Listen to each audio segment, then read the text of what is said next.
何かいるのママ？敬意をいいわ。今回だけよ。何がご入り用ですか？市長はあなたを要塞にとって重要な存在だと認めたのよ。英雄としてね。重視は名誉ある称号で、働きが認められると授かるものなの。衛兵隊にあなたの正体を告げたら、見て見ぬふりしてもらえるわよ。重視であるあなたに仕えることを誓うわ。すべての力と命をもってあなたを守ります。いいだろう。What is it? Yes, my thing?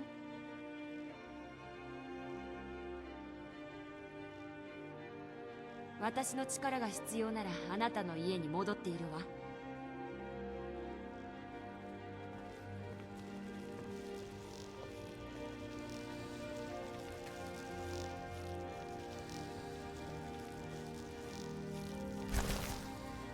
What's our next plan? I specialize with two-handed weapons.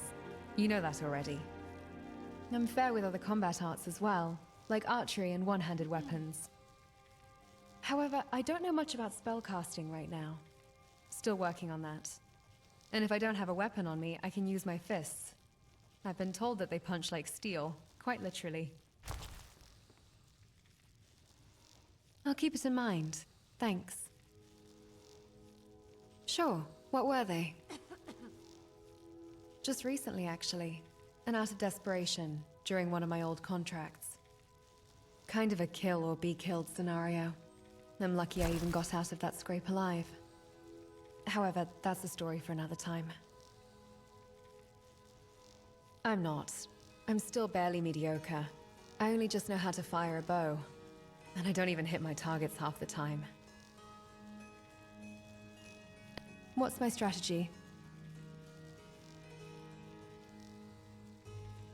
Yes, what is it? No, family. I only ever had a father, and even now he's gone. It's complex for me, to say the least. I've learned to adapt, I guess. Find solace in the connections I can make. Like the one I have with you.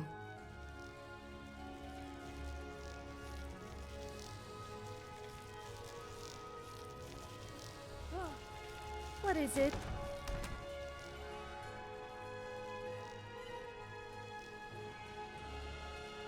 Sure, what's on your mind? Well, I was feeling pretty lonely till you came along, but I'm so glad you did. Sure, what's on your mind?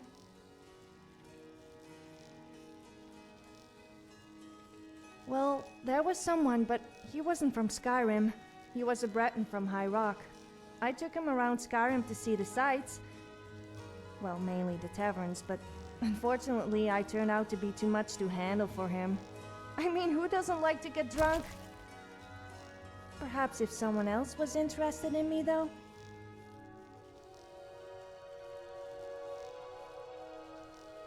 Who?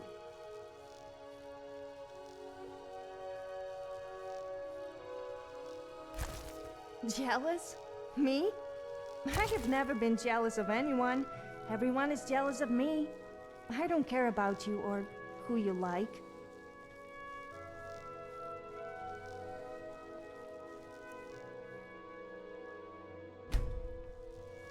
Let's not hang around then.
drunken huntsman. I once tried hunting whilst drunk. It was hilarious.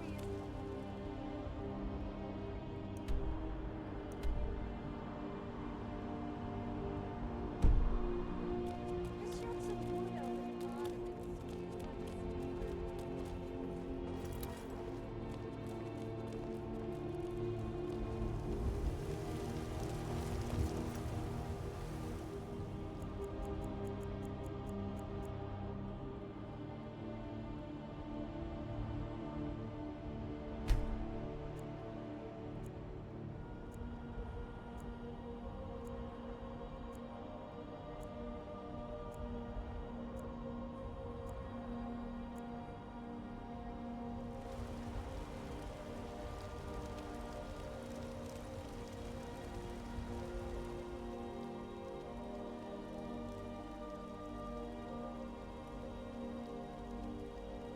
Yes?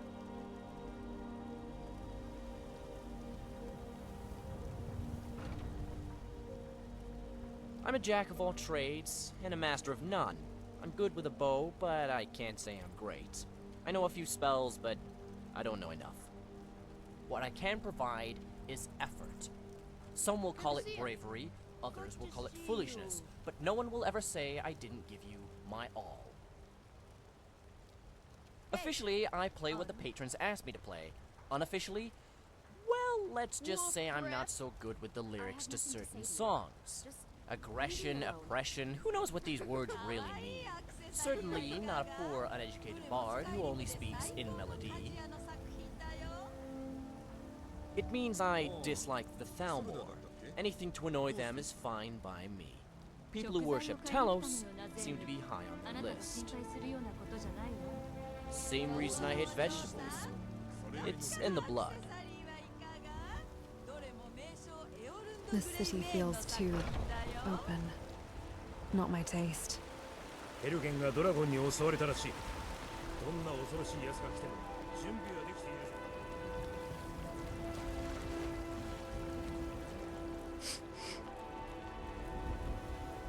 る。傭兵の仕事には挑戦し、ああそうだ、あまり大きな声では話せない。いいか、これを届けてきてくれ。これ以上教えてあげられることはない。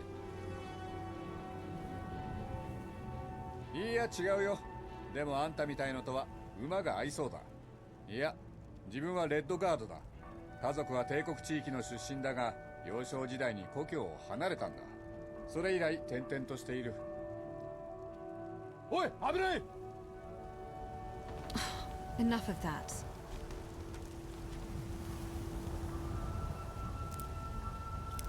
Was there something you wanted? This life may not be glamorous or exciting, but it's all mine now. こんにちは、キナレスの子。ギルダーグリーンですね。今ちょっと見た目が良くないのです。私よりも巡礼者たちにとって問題です。もうこの辺りにはそんなにいないのですが。ここの東の秘密の森にエルダーグリームがあります。スカイリム最古の存在と考えられていますが、タムリエル最古かもしれません。その切り絵を育てたのが私たちの町の木です。墓地の荘厳さが今でも感じ取れるでしょ。その名声は過去のものだとしても、ずっとそれを考えていました。このような木は本当に死ぬことはありません。眠っているだけです。親木の樹液があればその子供を目覚めさせられると思うのです。でもエルダーグリームにたどり着けても傷つけて樹液を取ることはできません。普通の剣ではダメなんです。手伝いたいのでしたら、まず切るものを用意しなければなりません。ハグレイブンたちを相手にしなければなりません。彼らがスプリガンを殺すために作った武器があるそうです。ネトルベインというんです。ハグレイブンがあれほど恐ろしくなかったら私が探しに行くのですが、あなたの魂は強い。キナレスの風が導いてくれるでしょう。それはオーファンロックと呼ばれるハグレイブンの巣にありますよ。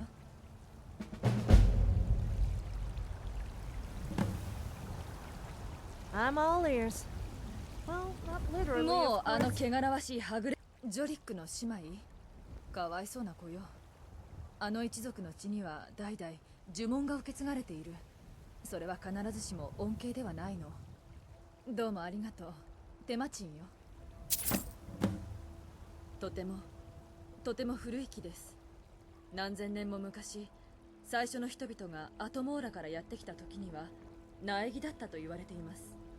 樹液が貴重なんです。荒れた畑を蘇らせ、岩に命を与えるほどです。ギルダーグリーンの回復に使えば以前のように礼拝できるようになります。ええ、いくらかは。初めは暇な衛兵や商人たちの話を聞くだけで遠くの出来事のようでした。戦いで傷ついた兵士たちが戻ってくると彼らを助けるためできることをしました。聖堂に病気や怪我の兵士たちがどんどんやってくるにつれて、女司祭というより治癒士としての務めが重要になってきたのです。戦いが終わることだけを願っています。そうすればまた聖堂の仕事に戻れますから。そうです。この町の聖堂を任されています。女神の素晴らしい恵みがホワイトランの成功と繁栄を助けてくれているのでしょう。なんといっても作物に雨を、収穫期に好天をもたらしてくれるのは彼女なのですから。キナレスの風があなたを幸運へと導きますように。Oh, forgive me, Thane. ここホワイトラン。おい、危ない。ストームクラウンのタロスの力を見るがいい。我がいついに来たな。おい、危ない。ああ、人間としてさえタロスは我々を大事にしてくださった。ホワイトランの警備。おい、危ないぞ。ブレイスは本当に意地悪。ラーズと私に命令ばかりする。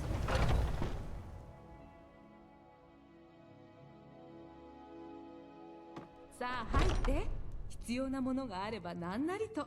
火のそばに座ってすぐ人をやりますから。銀融詩人を生業としています。カルロッタがそう仕向けたんだな。だがあの気性の激しい未亡人はこっちのものだ。彼女自身まだ気づいてないだけさ。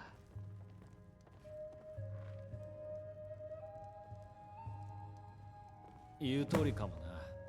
女一人だって扱えない奴だと思われたくなかっただけなんだ。名誉にかけてカルロッタにはもう迷惑はかけないよ。ああ、どんな曲がいい？美しいけれど血生臭い物語だ。なあ、できる。Light armor does provide a lot of 人気があ tactical り、 advantages. 私が最初 Just に don't 覚え get た hit. 歌の一つ。赤のラグナルです。本当ですか？まずいわ。見つかった。助けてください。サーディお願い、一緒に来てください。内密に話したいことがあります。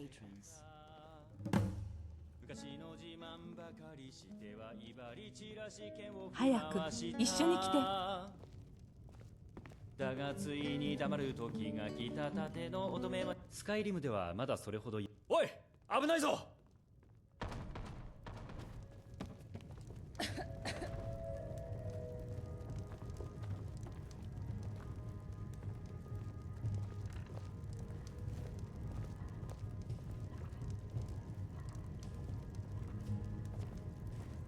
Hello, friend.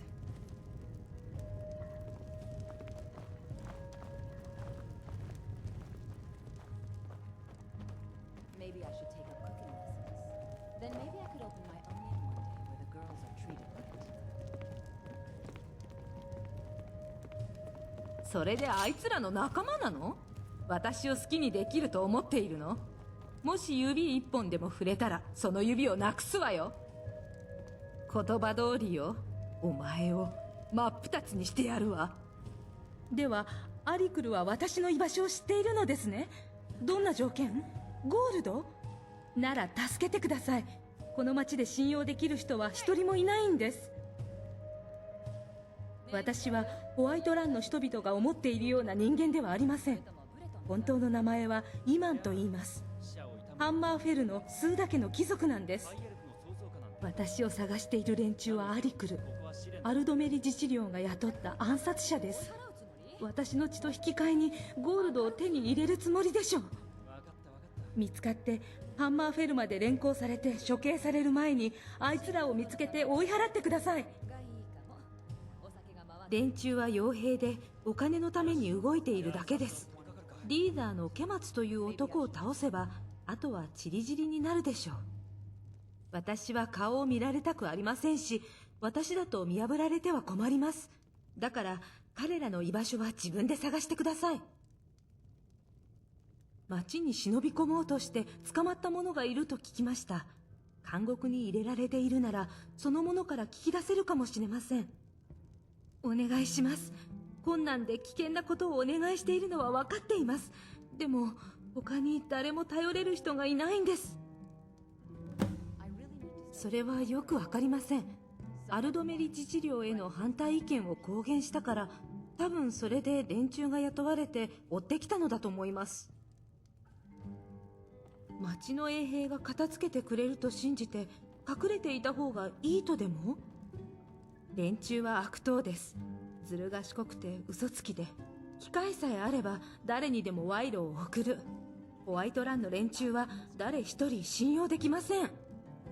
衛兵と市長は買収できます。それにアリクルが迫ってきていて時間がないのです。だからあなたを信用することにします。アリクルの始末がついたらすぐに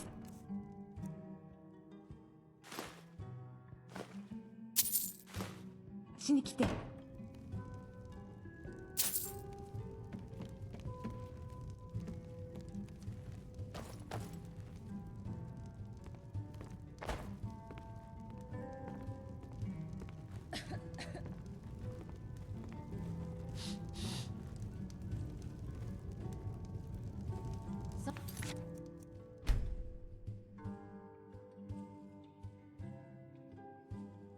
I think about finding myself a proper man, someone who can keep up with me.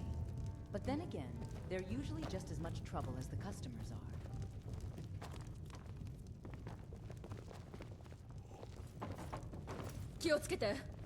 Tired of being worn out after a night with me? Well met, friend. How can I? ジョルバスクルの仲間については新しいメンバーを募集してるって聞いたわ。市長の子供たちについておかしな話を聞くのよ。一人の性格が歪み、残りは不快な見た目をしているとか。近づかない方がいいわよ。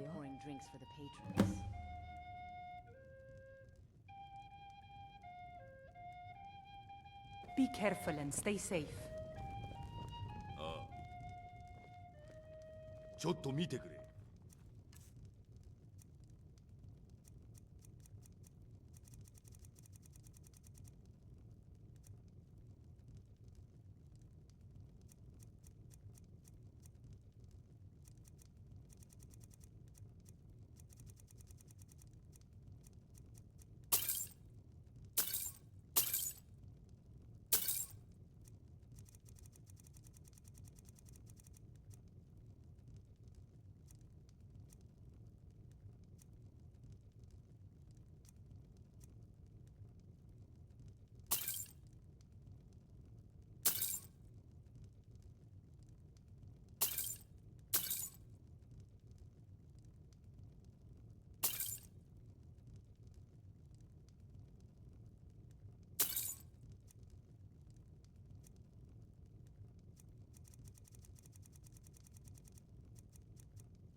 健闘を祈る。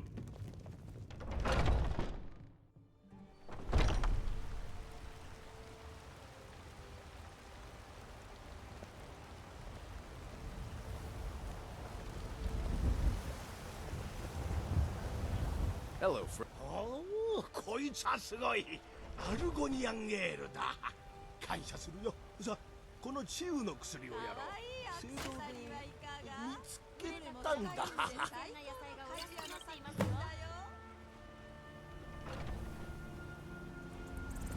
スカイリムで女として暮らすのは確かに楽じゃないわ。でも強くさえいれば男たちの尊敬を集めて恐れさせることだってできるのよ。ええ、気をつけて。売れた果物と新鮮な野菜が安いですよ。ホワイトランからの直送です。本当？あの竜と奏者に私のことを諦めさせてくれたの？神に感謝したいところだけど、あなたに感謝するわ。少しだけどお礼よ。そんなつもりじゃ。変なこと聞いてごめんなさい。あなたには想像つかないでしょう。ホワイトランの男の人の半数がプロポーズしたのよ。未だに独身の人もいるわ。彼らにはわからないのよ。どんなに花や甘い言葉を送っても私の気持ちは変わらないわ。今は娘の未来以外のことはどうでもいいの。誰であれ私と娘の間に割り込ませないわ。Take care of yourself. Well, look who's wandering around without me. カジートと取引したことはある？あなたのご主人の件なら喜んで取引してくれるはずよ。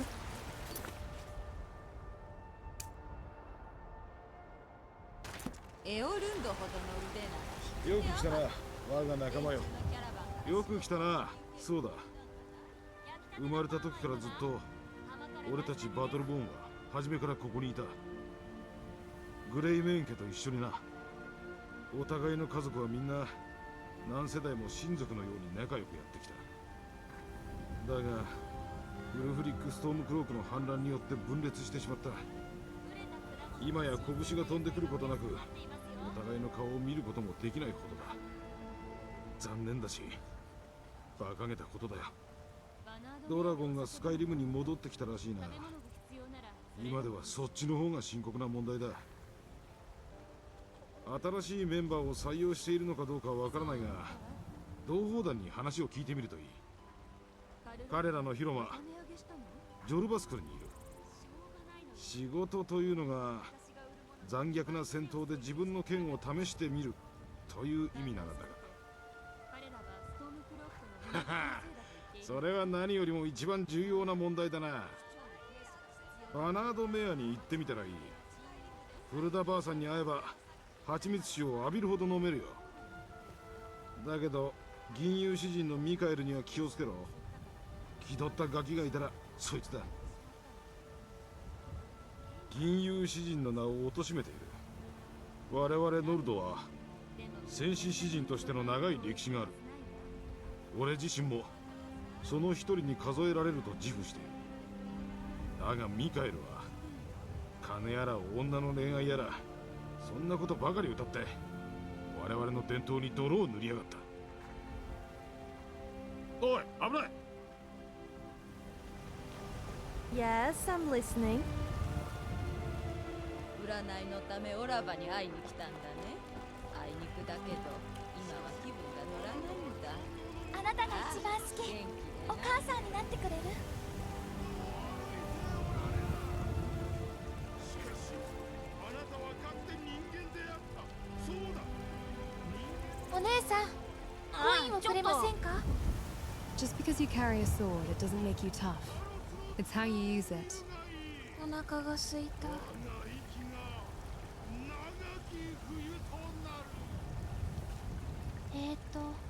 何か困ってる？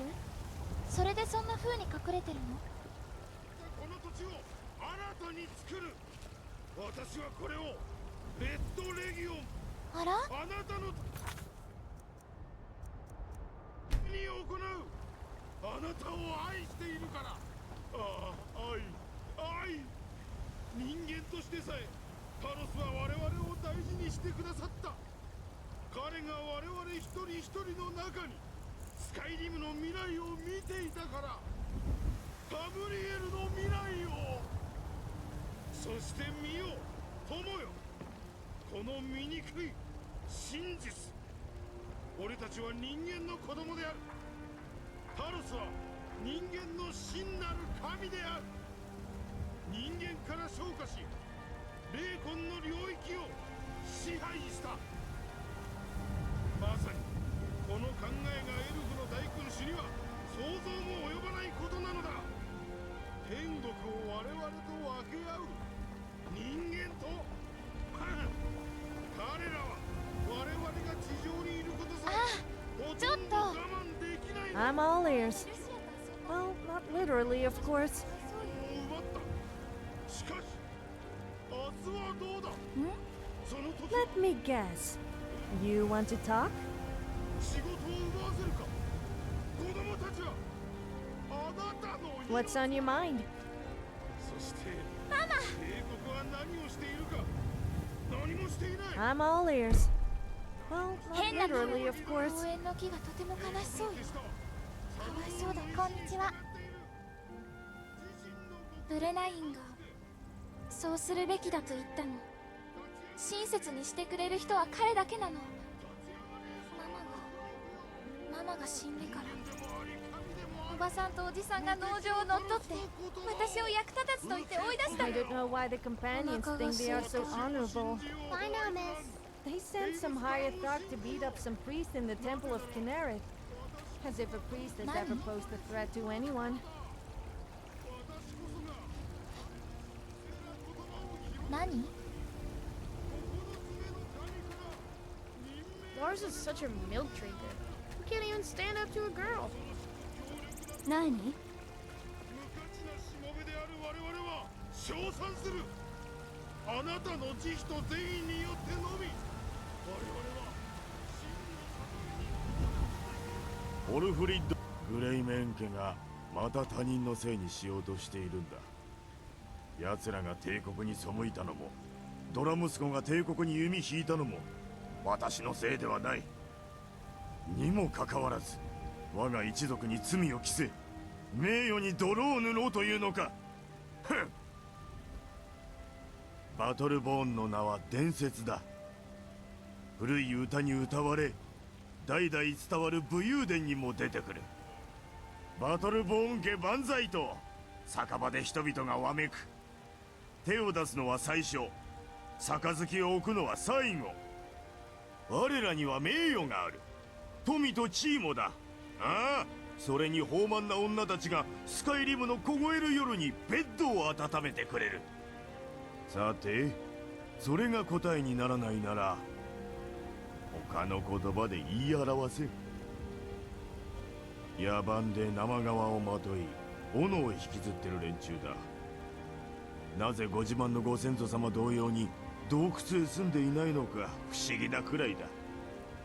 確かにビグナー・グレイメーンとその仲間たちはホワイトランの古顔だ。最も名誉ある一族でもある。それに異論はない。祖先を誇ることとむやみに過去にこだわることは別物だ。奴らの言う名誉と伝統は私に言わせればただの無知だ。金だよバカ。決まってるだろ。全ては金だ。グレイメーン家はホワイトランの名家だがそれは我らも同じこと。違うのは我らが裕福なことでビグナーはそれが許せないのだ。ああ、そして奴らも妬んでいる。誇りだ名誉だと大口を叩くがそれが何をもたらした。ボロ切れにカビの生えたパンだけだ。我らも同じ誇りがあり同じ名誉がある。おまけに裕福だ。奴らが妬むのも不思議はない。おい、危ない。 What's on your mind? Besides combat and training, I do enjoy a good read every now and then. After all, knowledge is power. I love teasing guys. That's why I went there.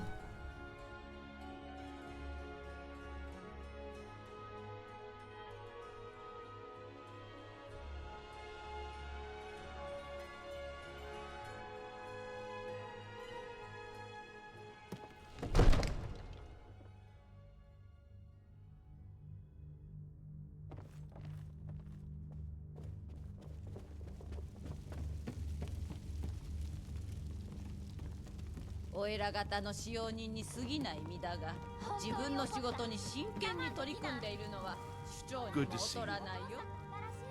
おい、危ない。ドレスを作るにはちょっと時間 Hey there 奴の部下を城に配置させろって話だろ。まったく何度断ったらわかるんだ。なんだ言ってみろ。なるほど。報告書は執政に渡しておいてくれ。バカ言うな。プロベンタスは俺の目だ。いいからその手紙をこっちによこせ。一旦受け取ったらあとはどうしようと俺の自由だろう。よし。これは面白い報告だな。プロベンタス、この事態をどう考える？ウルフリックがもしホワイトランを攻撃するつもりなら、全てのことについてお気をつけて。我々はここで見守っております。獲物が待ってるわ。イリレスと同意見だ。行動の時だ。ウィンドヘルムに行くつもりなのか？私はバカじゃないぞプロベンタス。つまり男として真っ向から向かい合うか、しっかりと意思を宣言するようウルフリックに要求すべき時だ。奴はそんなことしない。彼はどっちかっていうとトリグには素直だったわ。トリグ？奴は単に男の子に近づき手にかけただけだ。あの少年はスカイリム上級王だったのよ。上級王ではない。少年でもない。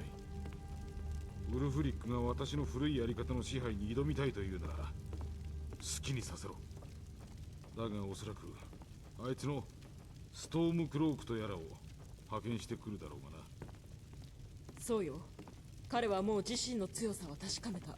そして今度は自分の軍隊の強さを確かめようとしてる。テュリウス将軍の要求について考えてくれないか。つまりもしウルフリック首長の機嫌を損ねるつもりなら。ウルフリックめ。でもプロベンタスの言うことにも一理あるわ。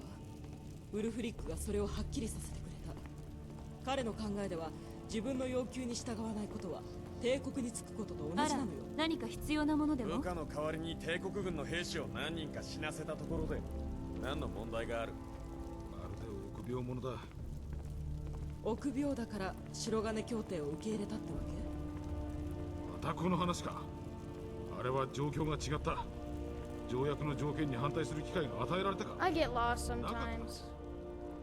市長の意見などおい、危ない。聞かされただけだ。文句を言う余地はなかった。金の入った箱は無事だ。まったくこれはゴールドの話じゃない。さあ決断の時よ。お待ちを。ウルフリックが本気なのか確かめてみましょう。おや本気のようだな。だがこっちもだ。ようやくね。おいお前、我々の友、尊敬すべきウィンドヘルムの市長に届けてもらいたい伝言がある。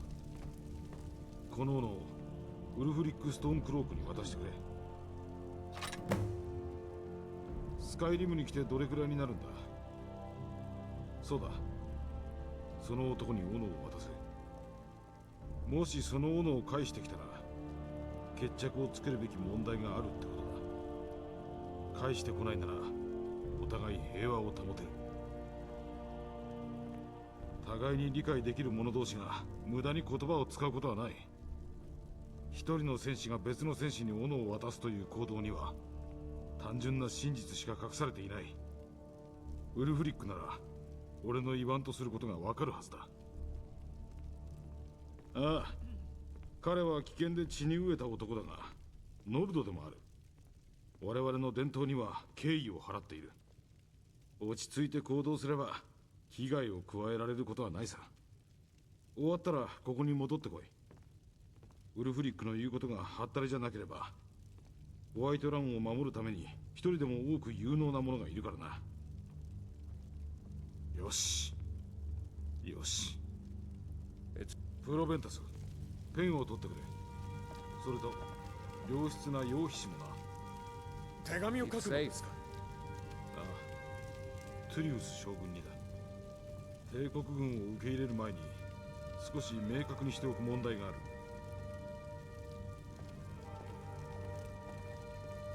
Hey there. そうだ、一番下の息子なんだが、暗い子でな、どう接していいのかわからない。昔から無口な子だったが、最近どうも様子が違う。塞ぎ込むようになって暴力的になった。俺には何も話してくれなくてな。どこでこっちも対応を間違ったのかわからない。息子と話してみてくれるか。本当のところを聞き出してくれたら一生恩に着よう。 The city feels open, but the city itself is rather fortified.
放浪者がまた一人父さんの機嫌を取りに来たぞ。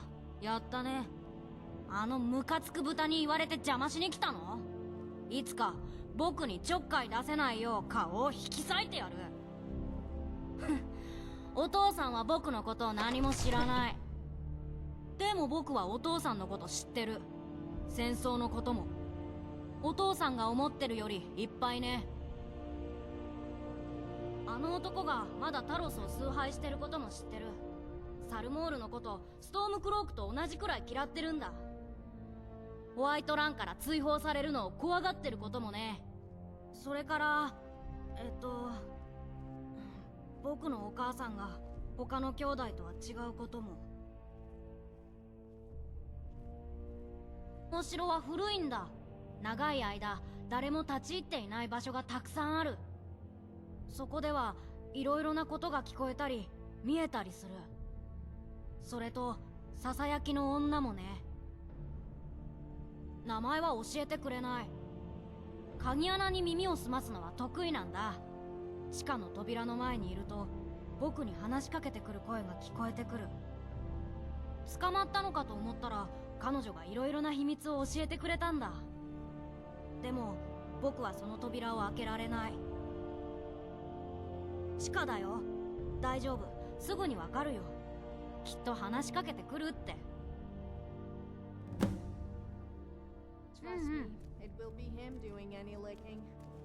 ただ立っているだけ。おい、危ないぞ。I don't have to take this from the likes of you. Hey!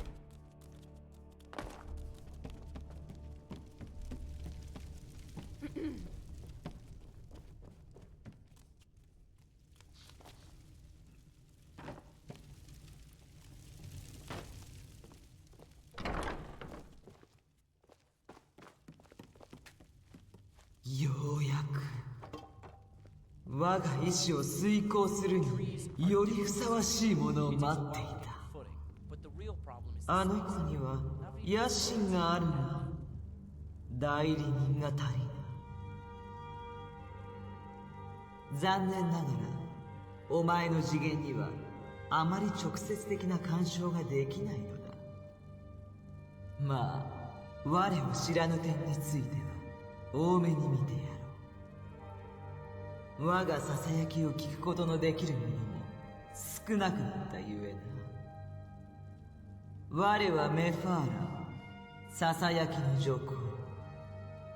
我がたぐるのは情妙の者らを結びつける綱。愛情、憎悪、忠誠、廃反。あの小僧は秘密を嗅ぎ出すことに長けていた。お前には今少し能動的な役割を果たしてもらおう。まずはこの扉を開けてもらおう。中には我が力の一部が封じられている。この目をもってしても封印の向こうは見えぬ。あれはむしろお前のように大志を抱く有能な者の手にある方がはるかに好ましかろう。ホワイトランは猜疑心と敵意に満ちた。首長の取り巻きはこの扉の向こうにある我が力を恐れるであろう。首長が信用する者はわずかだが、そのわずかなものが命取りとなるだろう。異彩は闇の子が心得ている。導きに従って進むがいい。I'd like to think that one day I could trust you.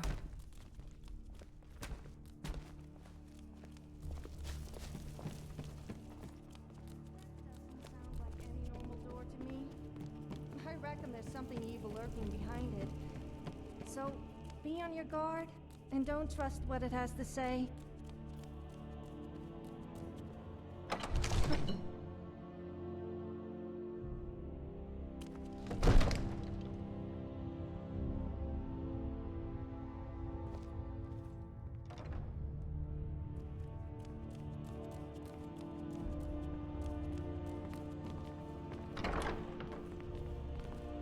ささやきの女のこと知ってるんでしょ。分かってるんだ。秘密を知ってるっていうのも言ったでしょ。お城のことは何でも知ってるんだ。何か訳があってこの扉は特別なんだ。ここを開けられるのは王宮魔術師のバルグルーフとファレンガーの2人だけだよ。方法は任せるよ。ファレンガーが行方不明になっても誰も気がつかないはずだ。じゃあね。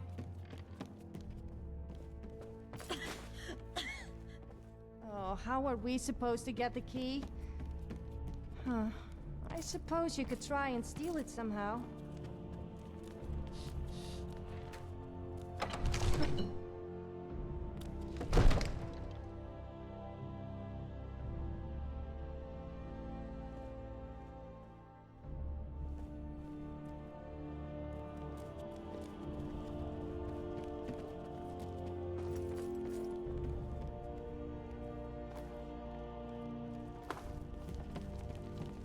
何かお困り？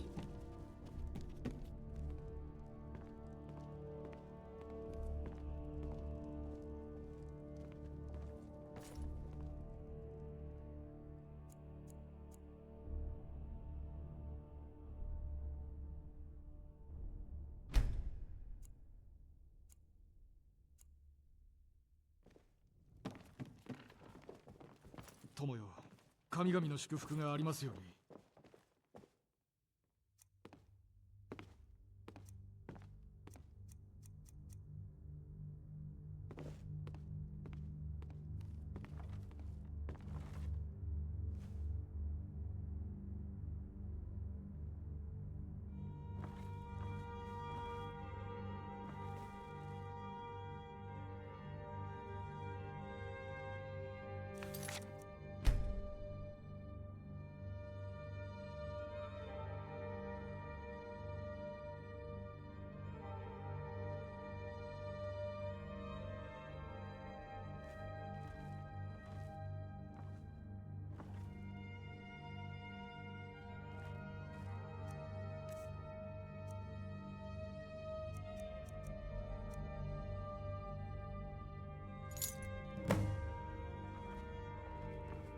Move it, move it! Craft your potions judiciously. あら、こんな時市長の他にこの広間で気高く力強い者は誰もいないのよ。この素晴らしい日に大きくて強い男がお手伝いできることはありますか？知らない。もし大きくて強そうな連中がいたら教えてね。いい？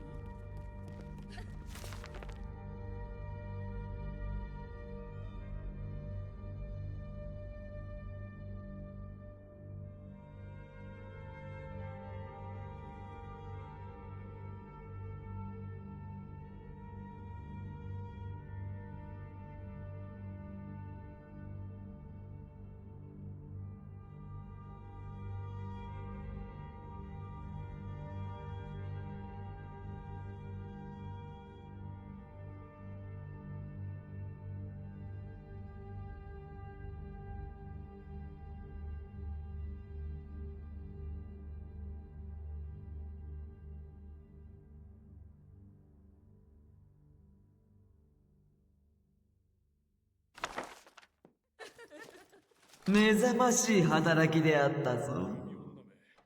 さて、お前の知能でもその剣が言い伝えられる黒炭の剣の特徴に当てはまらない点には気づいたであろうな。同盟と裏切りの嵐の外に長く置かれすぎて刀身がすっかりしおれているのだ。赤日の輝かしさを取り戻すには剣に裏切りの血を吸わせねばならない。お前たちの世界には嘘と敬拝が染みついておる。我が愛しき剣は欺きを糧としてその主に力をもたらすのだ。最も近しいものを探し求めよ。欺かれた心の奏でる最後の音色がお前の偉大さを称える歌の中で我が剣の伴奏となるであろう。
Let me guess.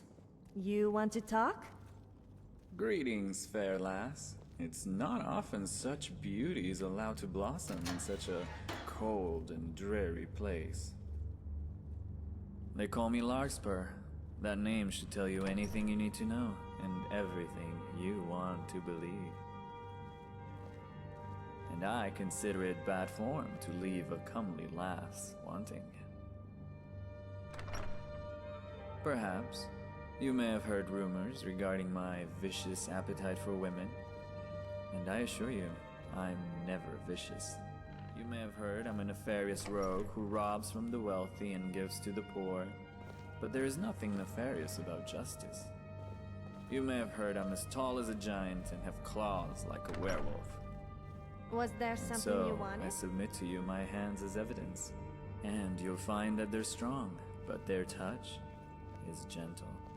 Better for me to spend more time in your company, sweetling.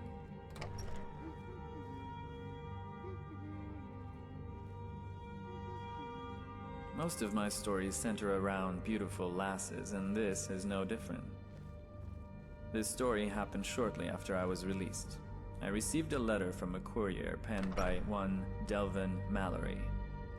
With my bandit career finished, he wanted to know if I was interested in joining the Thieves Guild. I confess I wasn't, but I was curious. Upon arriving in Riften, I met a gorgeous blonde Nord by the name of Mjol. Her body was ripped with cords of muscle, but she was still a lady.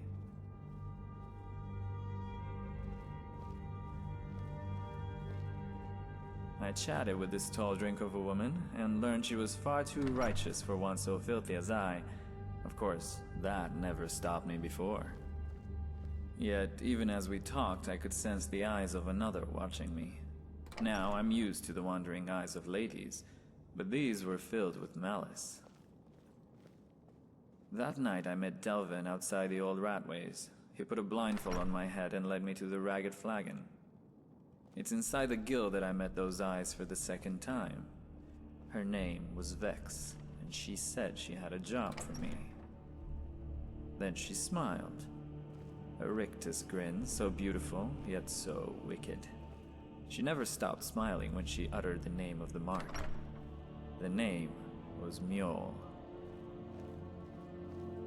My heart was torn between these two women, the thief and the lioness. I yearned to have them both, yet it seemed I'd be forced to choose.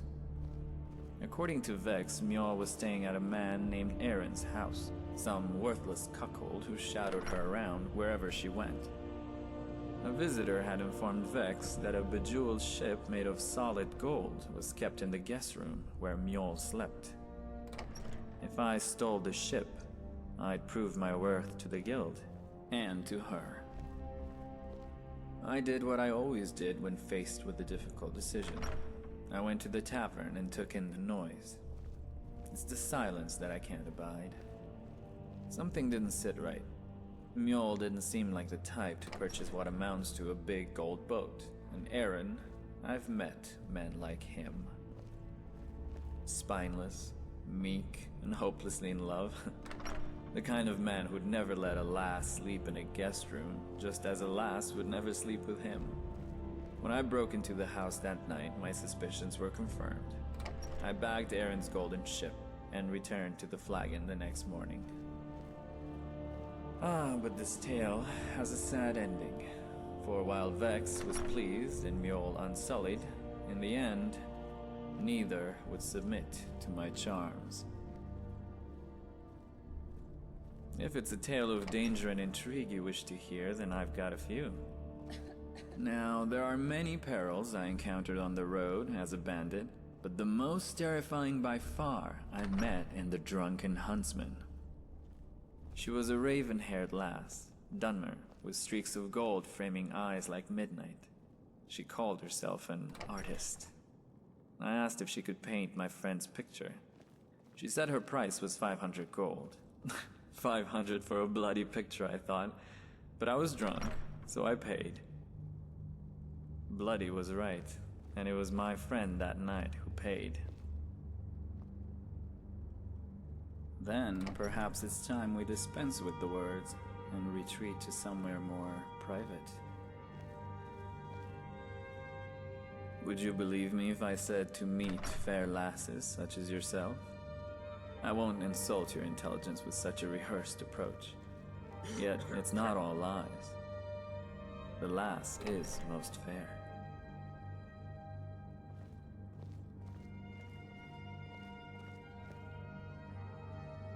I dare not. If I were to call every lass fair, the word would cease to have all meaning. I choose my words carefully, and my women more so. I confess, I didn't come to this dark and bleak dungeon to find such radiance, yet it pleases me all the same.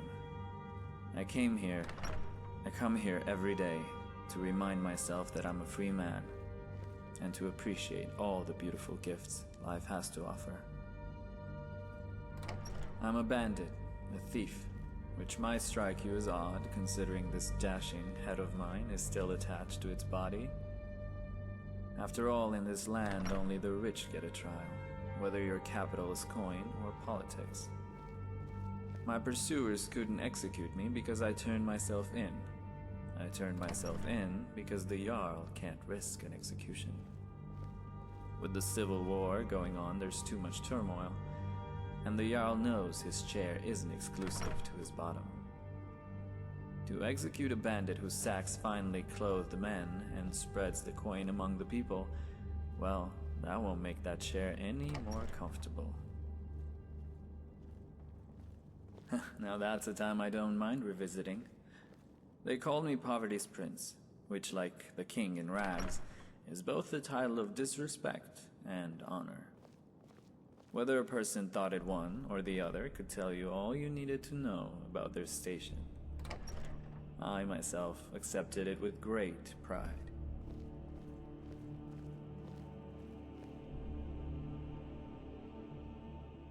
What you say is true, and why I'm no true hero. I only wish I could have given more to the ones who needed it most. My mother. Truth is, I was a bandit before I was anything else. The bandit business was the family business, and I've been a no-good bandit since birth. My parents made it seem so romantic when I was a child. They would return and tell me tales of great beasts and come back with the skins as proof. Most of the time they brought back books they stole from caravans. They wanted a different life for me, but they weren't naive. They also taught me the trade, how to knock an arrow, shoot a troll between the eyes, and harvest its fat. As you might expect, I was a natural. They taught me how to kill a man, too, where the weak points were in his body and mind. How a simple illusion spell can pierce harder than any blade. When I went out on my own, however, I soon learned that the life of a bandit was far from romantic. There was no sense to the carnage. It didn't matter if you were rich or poor, armed or defenseless. If you walked the road, you paid the toll.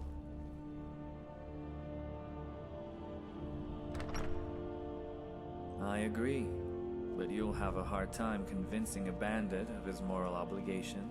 Gold is far more persuasive. It all changed when I read a book called The Beggar Prince, and I realized the beggars with eyes and ears on the streets were the key. I took what money I had and befriended them. I learned of the comings and goings of the city's wealthiest merchants and the mercs they hired. Soon, my whisperers included the townsfolk in the market district and the farmers who worked outside the castle walls. I knew what shipment was going out and when. I knew the men tasked to guard it.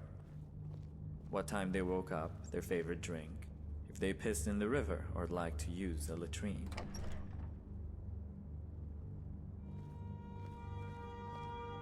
Gathering the muscle for the job was easy. Most bandits are too stupid to organize a guild, but they know the shiny things are worth a lot of coin. The whole thing made for good business, and after every successful raid, I made sure to fill the coffers of the lower district. That's how I became Poverty's Prince. I merely invested in the very beggars and workers that the wealthy try so hard to ignore.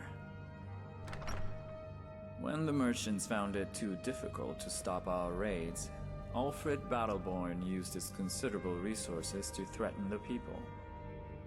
He put the fear of the Daedra in the townsfolk, and the cost of information went up. Plus, the information we did get was unreliable. Alfred paid the beggars to misdirect us, or send us straight into ambushes. Say what you want about the Battleborns, but they're a clever group.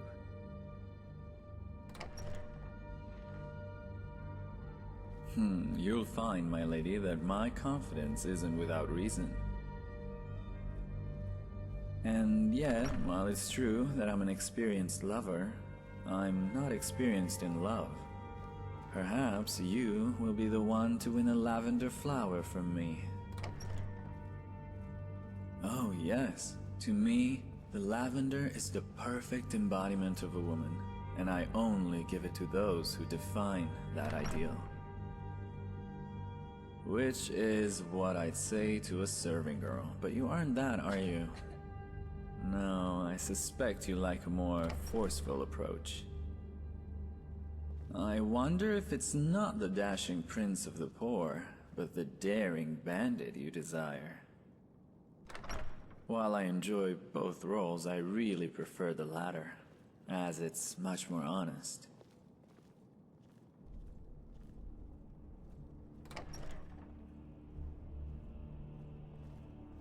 Ah, you wound me, fair lass. Am I not charming? Handsome? No, what you fear is that I'll hurt you, that my desire is fickle. You see that I've been with every maiden in the city, and you fear you'll be another arrow in my quiver. This fear is a smart one, yet so few women heed its advice. It's the arrogance, you see, that make women set aside their fears. The belief that they'll be the one to tame me. You make it sound like life is something complex. Life's about one thing, and one thing only. Boredom, or rather, escaping it. Everything we do is an attempt to fill that time. I choose to bed a lass. Another may choose to marry one. The difference between that man and me is the level of commitment. Not to the lass, mind you, but to time. To stay interested, that man fills his life with wives and children. I'm gambling that even now, I can find something else to fill those empty days. Which is where your need of a companion and my needs collide. I'm willing to adventure with you if you'll have me. The alternative is quite scary. Surely the lass doesn't wish to discuss such a dour subject. It doesn't become one so illuminating. But if that's my lady's request, then I'm but her humble servant. As I said before, I came willingly, but I wasn't prepared for what came next. I made the mistake of thinking the guards were men of the people. I thought I'd live as the Jarl of the dungeon with all the food I could eat and all the ale I could drink. And when the feast was over, I'd drink in the sight of maidens like yourself who would come to boost my spirits. It wasn't so. The guards aren't beholden to some idealistic sense of honor. They just want to fatten their coin purse. There were some that treated me kindly, but the thing about honorable guards is they tend not to complain when they are reassigned. That's putting it a bit mildly. They beat me, starved me, and they gave me a health potion so they could beat me some more. When I refused to drink, they brought in a healer to restore me so that I'd survive another round of torture. It was a foul trick. The burns, the scars, none of it remained to show the horror of what I endured. I'm afraid I would have lost my sanity completely if not for the kind words of the man in the cell next door. Poverty's prince at your service. Do you have something to say? What tactical purpose does a prison visit serve?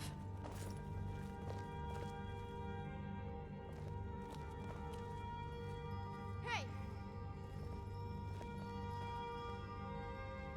なんだその目は。ならば死の願望があるのか。その名を知ってる以上、彼に会えば命を落とすことになると分かってるはずだ。だがそちらも訳ありのようだな。互いに協力できるかもしれない。捕まったことで兄弟たちの名誉を汚してしまった。だからここに置き去りにされたんだ。アリクルでの人生はもう終わった。だがこの神に見捨てられた土地で死ぬつもりはない。ここから出られれば再出発できるはずだ。手を貸してくれ。そうすれば知りたいことを教えよう。100ゴールドもあれば釈放してもらえる。それだけ払えるか。もし持ってないなら情報はやれない。衛兵の一人にその金をつかませろ。そうしたら知りたいことを教えてやる。それは自分がドジを踏んで捕まったからだ。ケマツは常に我々は超一流でいなければならないと言ってた。自分はそうじゃなかったわけだ。じゃあな。もう聞いた？いいわ。ついでに町には入らないよう説得して。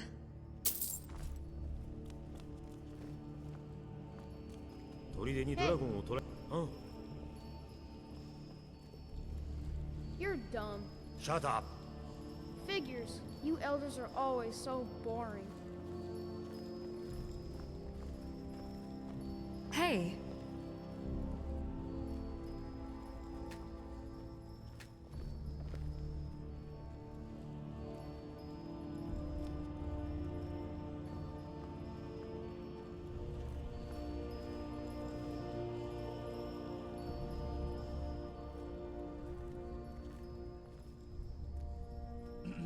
What is it?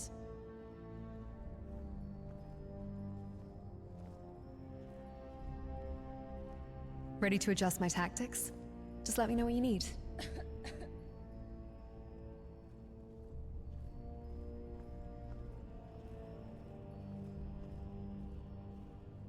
What about it? Okay? I'll keep my distance. Careful now. My pa says if you see anything you want, take it.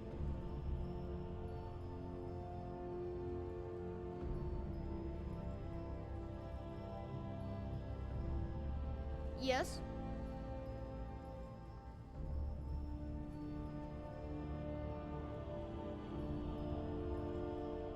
All right then. じゃあね。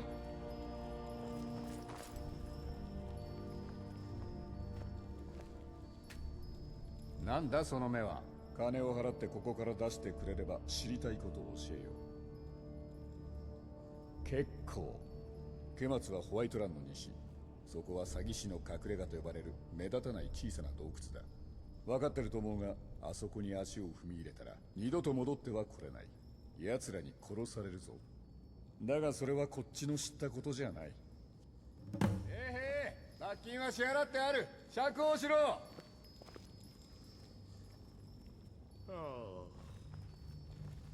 ごめんなさい。耳が遠いの。何か言った？罰金は支払ったと言ったんだ。早く出せ。わかったわよ。あら、鍵をなくしたみたい。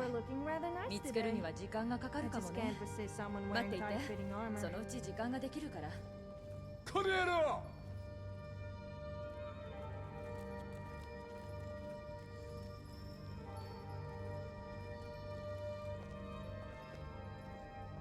おい、危ない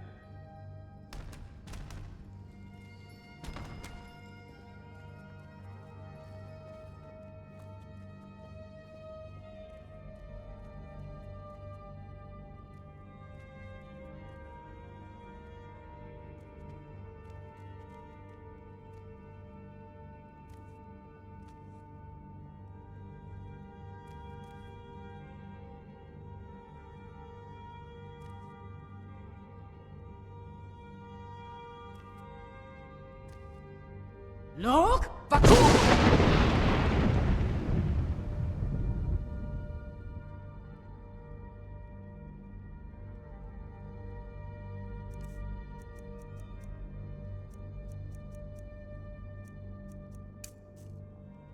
Fus Roda!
It's good to come home after a long journey, and come home with all your pieces intact.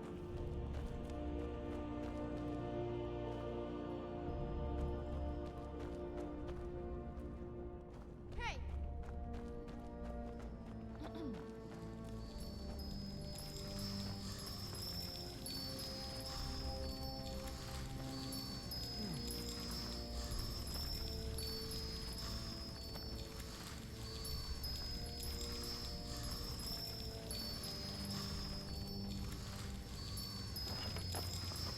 Ah, look. A mortal. I see you have discovered my lair. Very well done for a creature of such low wit.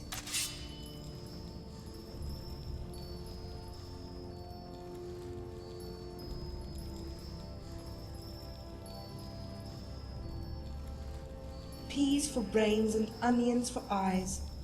I dare say you are, if nothing else, a healthy dullard. Well, pea-brain, consider the walls are not for keeping myself in, but for keeping fools out.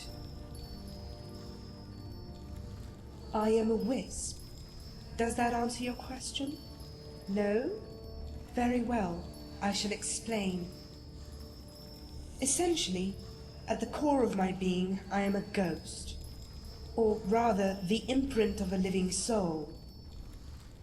I possess the personality and knowledge of the one I represent, but nothing more. Yet, unlike a ghost, I am corporeal. I can touch the world around me just as it can touch me. As for how I came to be, that is its own tale. One of regret, betrayal, but most of all, stupidity. I was once the daughter of Hjor, one of the early patrons of the great clan Battleborn. It was the time of Nordic kings, long before Tyler Septim made this land the vanguard of his empire. Yet my father was only a father by blood, and not by name. For my mother was one of the last of the Snow Elves, and their union was said to be a betrayal of both their people. If my father was to lead the clan to prosperity, my existence could not be known. So I was thrown into this dungeon, left here to rot through countless winters, through wars and famine. I was here as castles crumbled and were built anew, haunting these damp, fetid tunnels, as Olaf built Dragon's Reach and a new dungeon above it. When indeed, mortal, for even now I hardly consider myself dead. In fact, I believe it is that very refusal to die that allowed me to continue wandering this plane.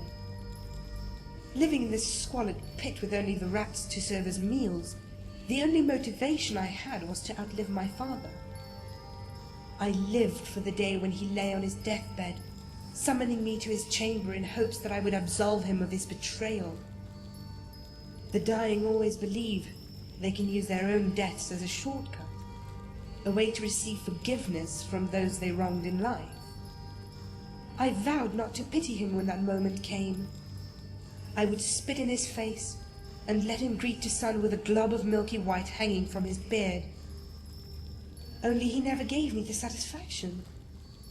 They never brought me to see him. It would not have mattered. I could hear the whispers through the grate. My father had forgotten, and I was already dead.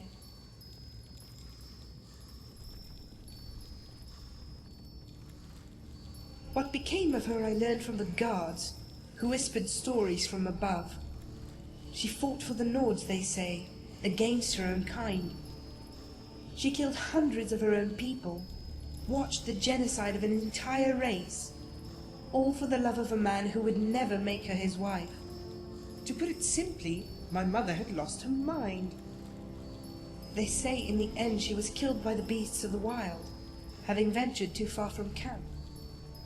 She was killed by beasts, all right, but those that walk on two legs and smell of bad mead. They are not even memories. Pictures, maybe, of someone else. A young girl holding hands with a grown man.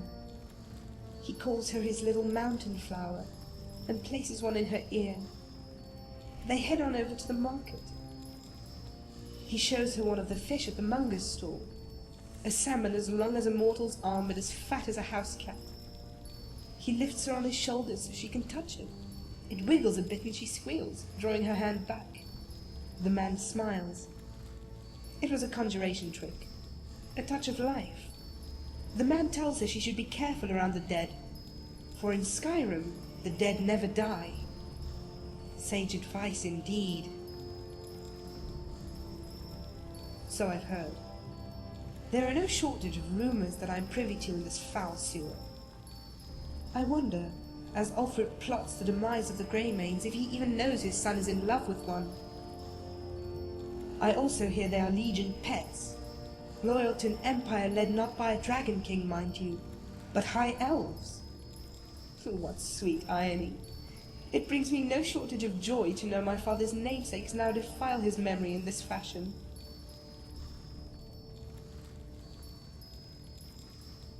Finally, I have no answer, and in theory, it was near the end of my life. I was starving, filthy, my lips about to drink from the burbling rivers of madness. I was cold, so cold. My clothes were wet, and the frost was flooding in through the pockets of loose stone. It was then that I saw a boy. I cannot be certain if he was even real. He was skipping rocks against the wall, mumbling in a language that was not the common tongue. Somehow I understood. He asked me if I was his mother. When I told him no, he asked me if I wanted to be. And when I woke up the next morning, I was not cold anymore.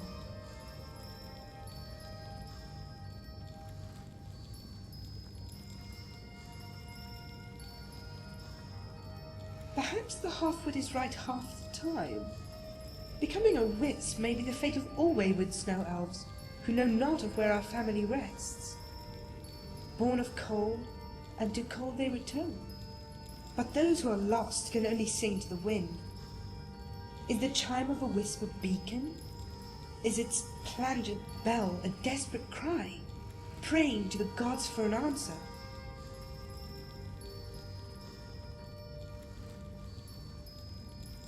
I imagine it is much like your existence, only with thin wrappings for skin, glow dust for blood, and a skull completely filled with air. In other words, I am corporeal, permanently so. I am not like a familiar or any other flimsy image cast upon this world by a frightened idiot. Now, I will admit that when I first discovered the nature of my body, there was confusion. For so long I lived an existence full of lacking. I lacked food, I lacked warmth, in more ways than one. As a wisp, there was only one thing I lacked, and it more than made up for the rest. What I lacked was pain.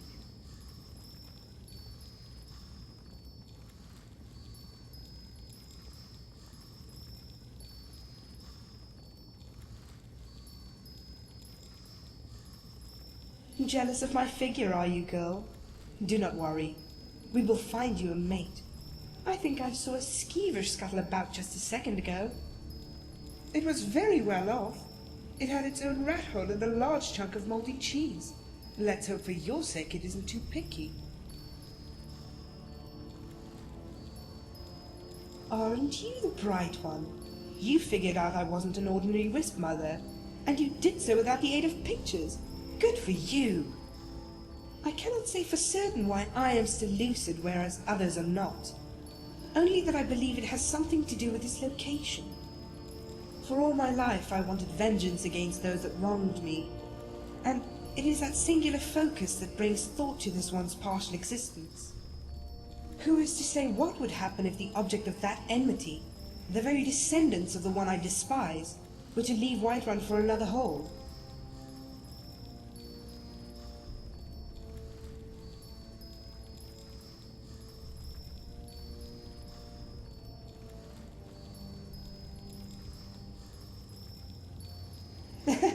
Your lust for blood is amusing, mortal. I would very much like to help in nurturing such a very desirable compulsion. Unfortunately, I have not waited countless millennia to have my vengeance handed to me on a dish not yet cold.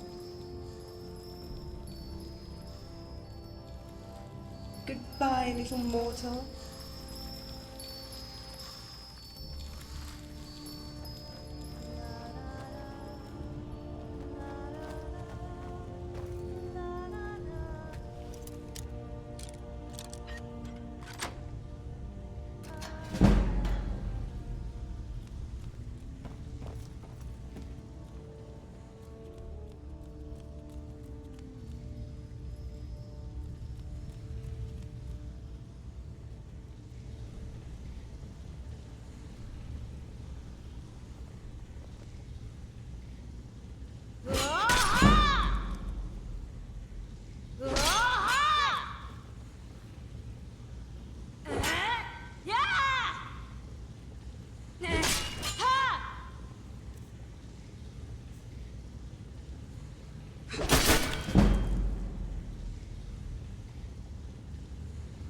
We've stopped. What do you need? He'd wait until the guards have left, until the night grew still, and as I drifted toward the brink of madness, he'd slowly start to speak. He never addressed me directly. He'd simply tell stories and laugh heartily at his own jokes. They were such awful jokes. But his voice was filled with so much life, almost as if his heart was so full of joy, he couldn't help but give some of it to me. I wish I had. When my sentence was over, I was ushered quickly to the bannered mare, where friends and companions came to celebrate my release. We drank and feasted all night and passed along old stories like bottles of vintage wine. By the time I returned to this dungeon a week later, I found his cell empty.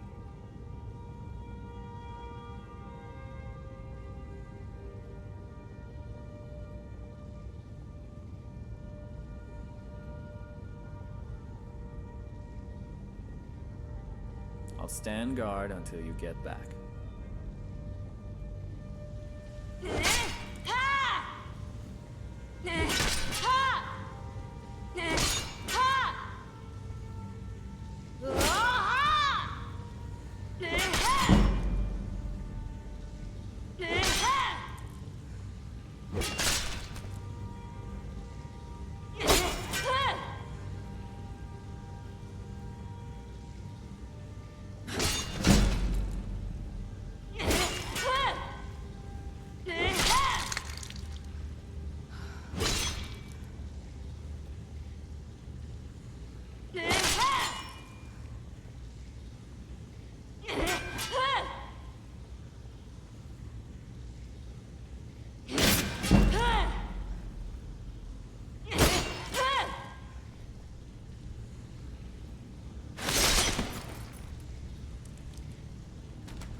What is it?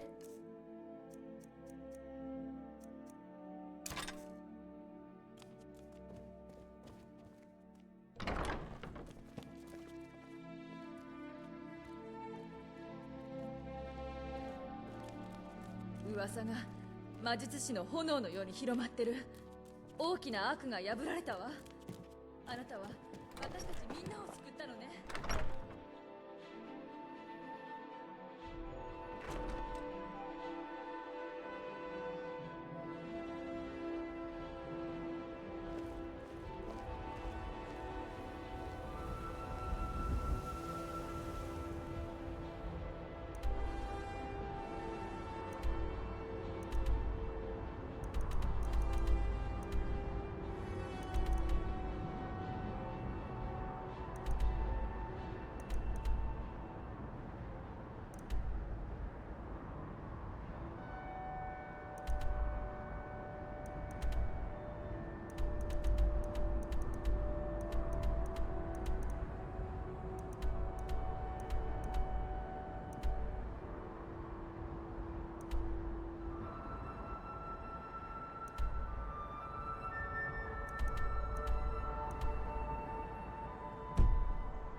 カミラに手紙を渡した。知っていることは全部教えた。手助けに感謝する。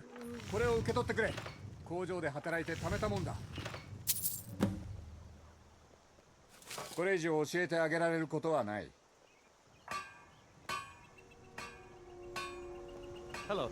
Hi there.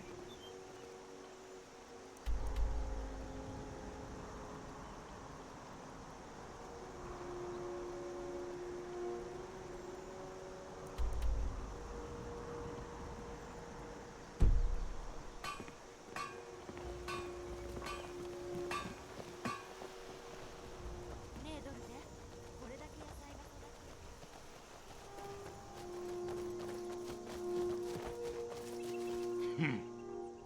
おい、危ない。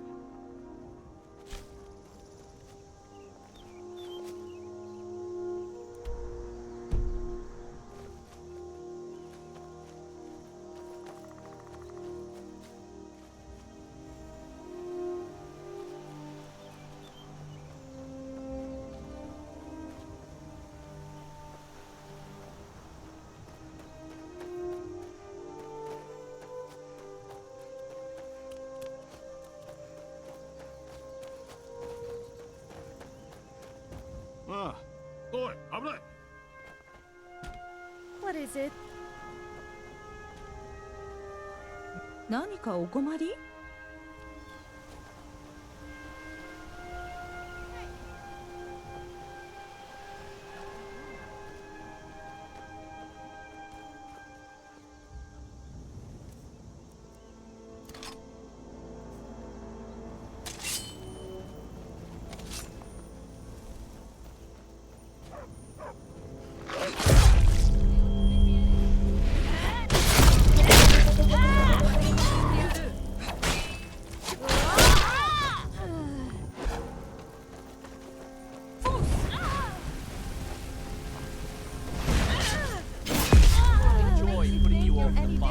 ？Hundreds of others like you I have killed.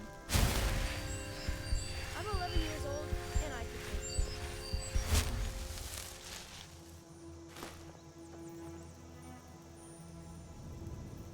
take. Ifri, protect us!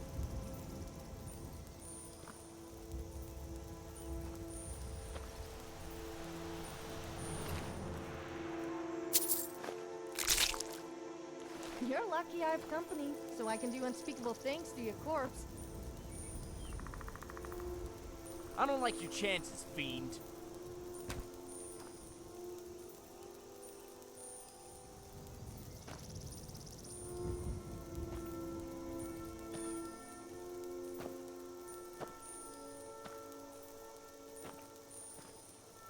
What makes you think you're any different to the hundreds of others like you I have Watch killed? out, it bites like a horver.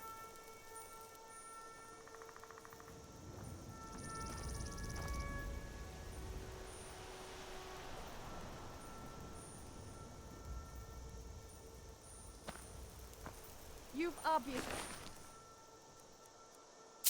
never met me. Otherwise you would be cowering right now. You fight worse than Jagged tastes.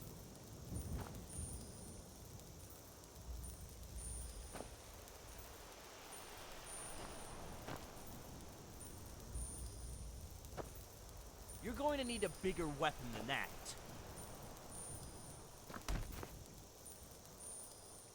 You don't look so tough to me.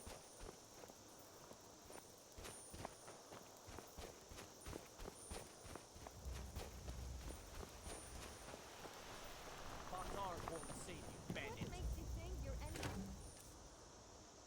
the hundreds of others like you I have killed?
The soldiers here shouldn't be so relaxed. An attack could happen at any time.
Sorry, my friend, but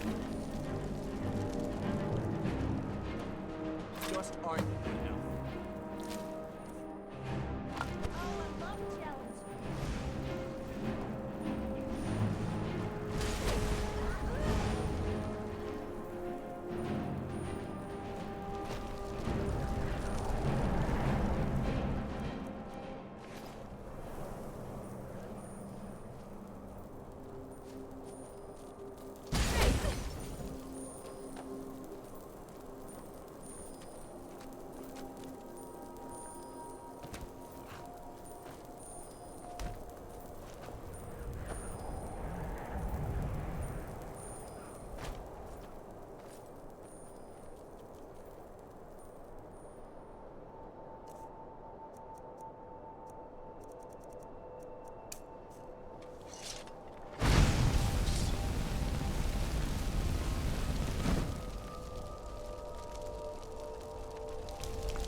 A well-formed party is like a castle. I'm all in. Are your ramparts? Literally, of course. Archers are, well, my partisans.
Just because you carry a sword, it doesn't make you tough. It's how you use it.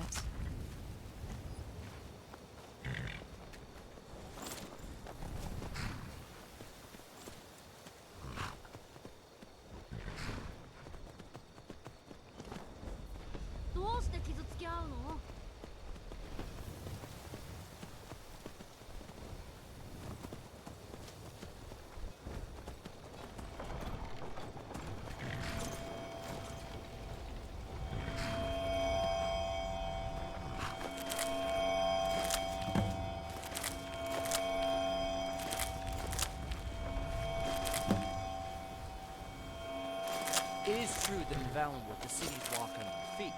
There's no such thing as being rooted in the ground.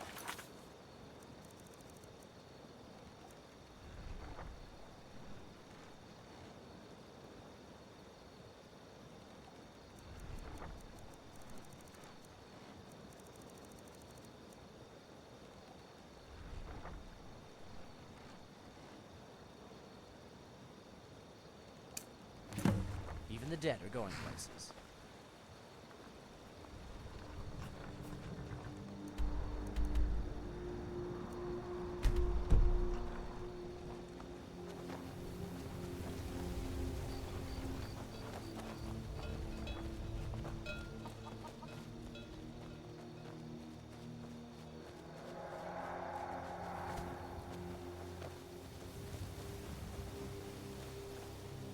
Most people like to hunt animals. I also love to hunt people.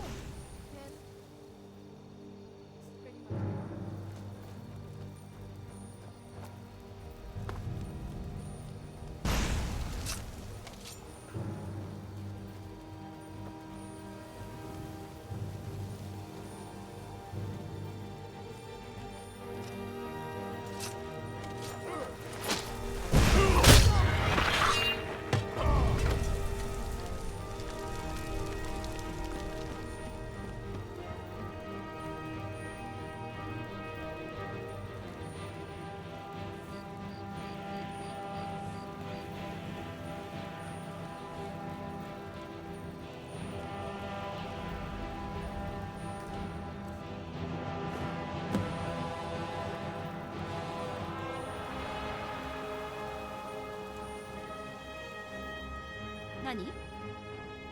また今度。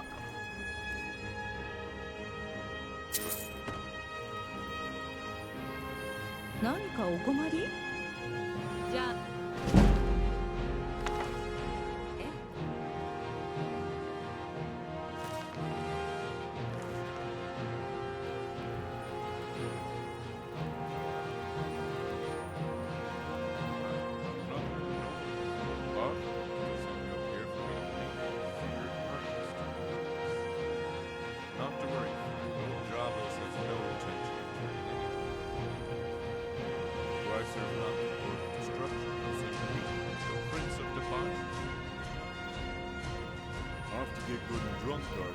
これはいいものだろうな。ま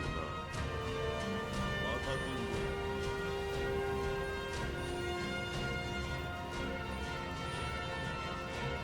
さて、おい、危ないぞ。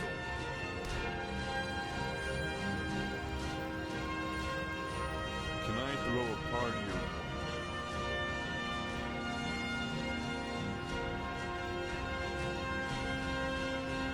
Oh, I did. I was once a member of the Tinkle Cast, roaming the deadlands in search of things to destroy. Yet it all changed when I was summoned to the mortal plane, not by a conjurer, but by a man carrying a large staff shaped like a rose. This old man, he wanted me to crush the bandits. Something about his son being killed and the last dude beaten to death by them. Real boring stuff. Only these bandits didn't fight like bandits. Didn't look like him either. And they all owned wine cellars. I started getting these weird tingly feelings. What mortals call free will? Sure, it went against everything I had ever been taught or stood for. But I was tired of learning and wanted to sit down. So I slew the old man, only to see him rise up out of the ground all shiny. Like some sort of skin wraith filled with gold. Turns out his name wasn't Old Man after. He was Sanguine, and he offered me a beer. Exactly. Sanguine wanted me to betray him so I could betray myself. It's all rather simple if you don't think about it. I'm not clear on what the rules regarding Daedric princes and their subjects are, but what is clear is that Sanguine cares not for rules. The kind where you have a seat, drink some wine, and enjoy the view. When you wish to leave, the invisibility potion on the table will allow you to slip past a boss. Or you may seek to confront him and convince him of his fault, although I would advise against it, as he's not the most pleasant person to talk to. When he gets real ornery, his voice will yell the sort of expletives that make horses stand on their back legs and the bards forget their hearings. Moons plummet from the sky, and seas will boil with such fury, they'll have to create a new divine to explain the phenomenon. Rabbits will forget how to fornicate, the clouds will forget how to rain, and Ragnar will find his head just to cover his ears. With a single rant, poor Bathru can accomplish all these things, yet he can't bring himself to smile.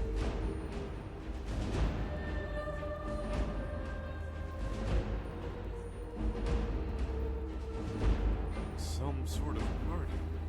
Are you trying to make me angry? Are there not spirits to drink? Ladies to dance with? Orcs? If this isn't a party, I'd like to attend the parties you go to and bow to the person who throws them. Off to get good and drunk, don't you?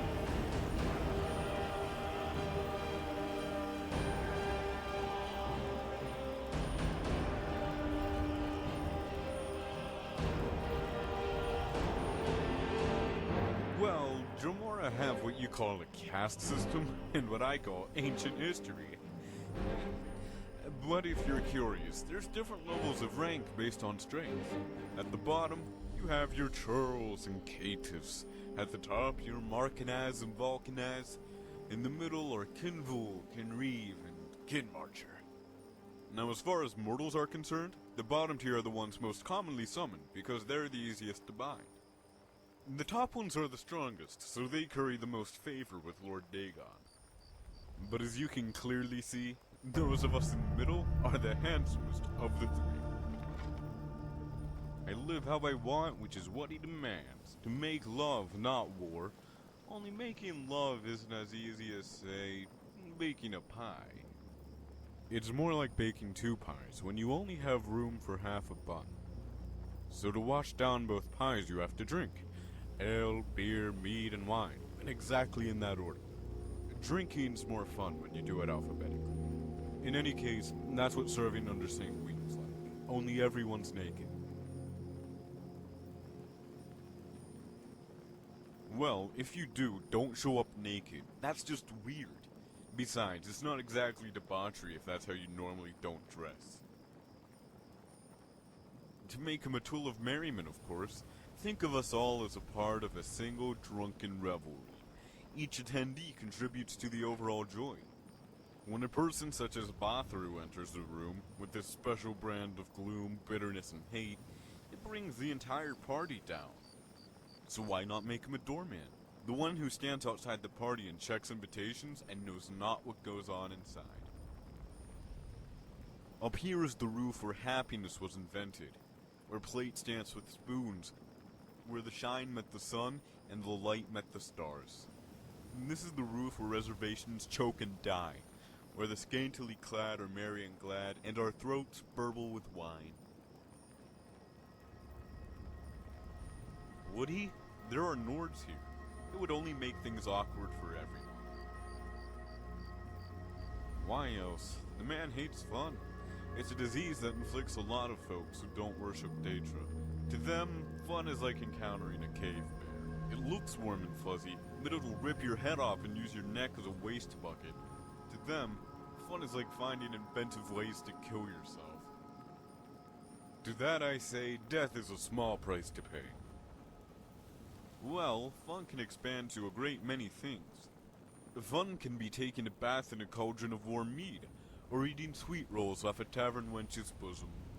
Fun can be riding your horse down a mountain, or pushing it off one if you prefer. Fun can be killing 7 bandits or corrupting 1 priest.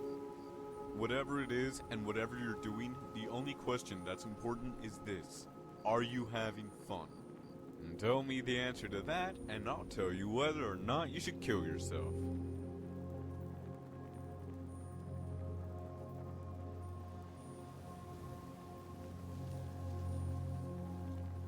Stop!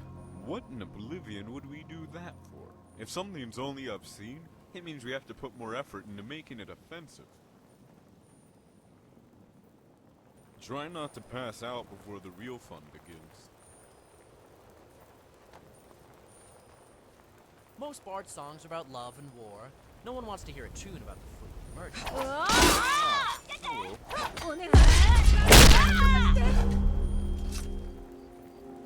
Hey!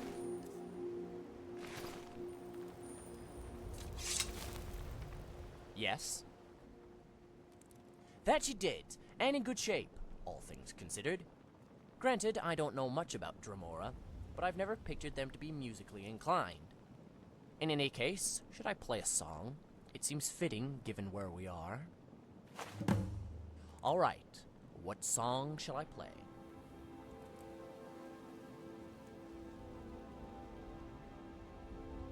A fine request. I always knew you had good taste.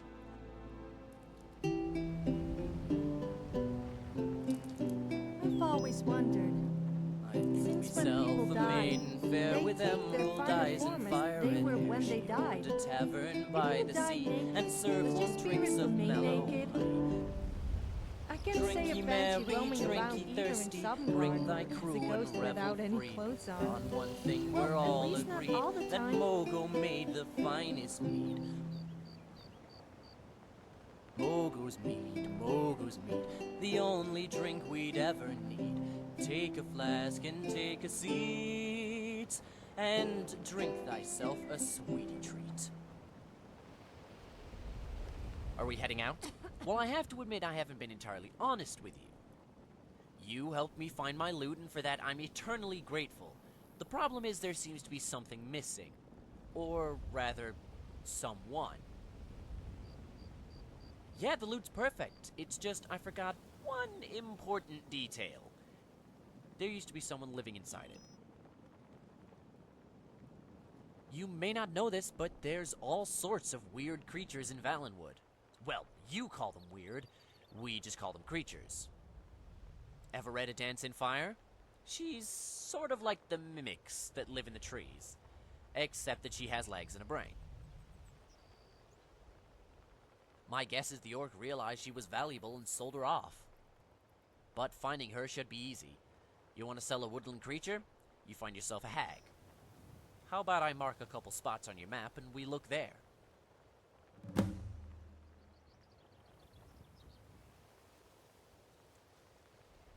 Of course, what can I play for you? An excellent request. Hopefully my rendition will do it justice. Bards often share tales of heroes with flair, like Ysmir and Olaf one night. But none could compare to Eldie the bear, who moved heaven and earth with her cry. It began with an oath to drive out the foes, the dark ones whose faces were white. They built boats that were long, men 500 strong, on tears that flooded the night. But the weather was fair as a maid's golden hair, like springtime in old Strass-Mackay. That's when Eldie the bear spun wind from the air and wrestled a storm from the sky. The wind in their sails for glory they hailed, threw ghosts to the rim of the sky.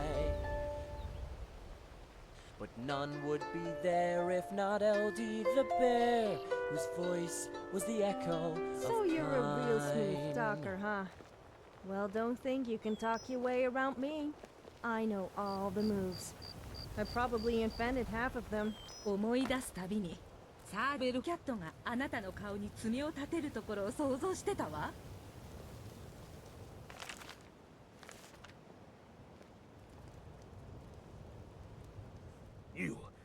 You came down the steps. What happened up there? How did you manage to survive? Oh, he did he? The blasted traitor. Don't think you've won yet, you dirty snow ape. You'll get yours as soon as I figure out how best to give it.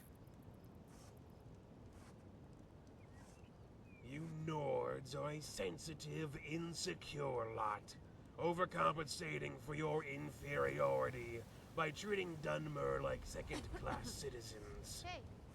Ever since we arrived here from Morrowind, we've been insulted and derided, treated like the very beasts the Nords undoubtedly are.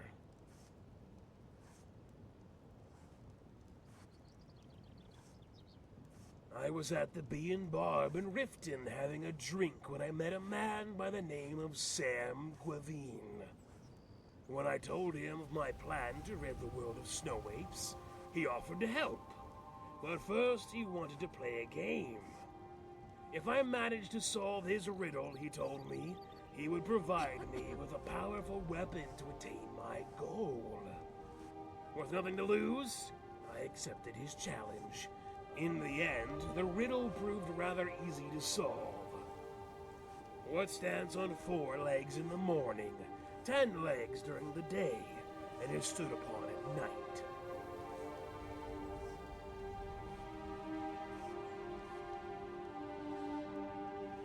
Spiders are indeed stepped on till death, but wear 8 legs during life?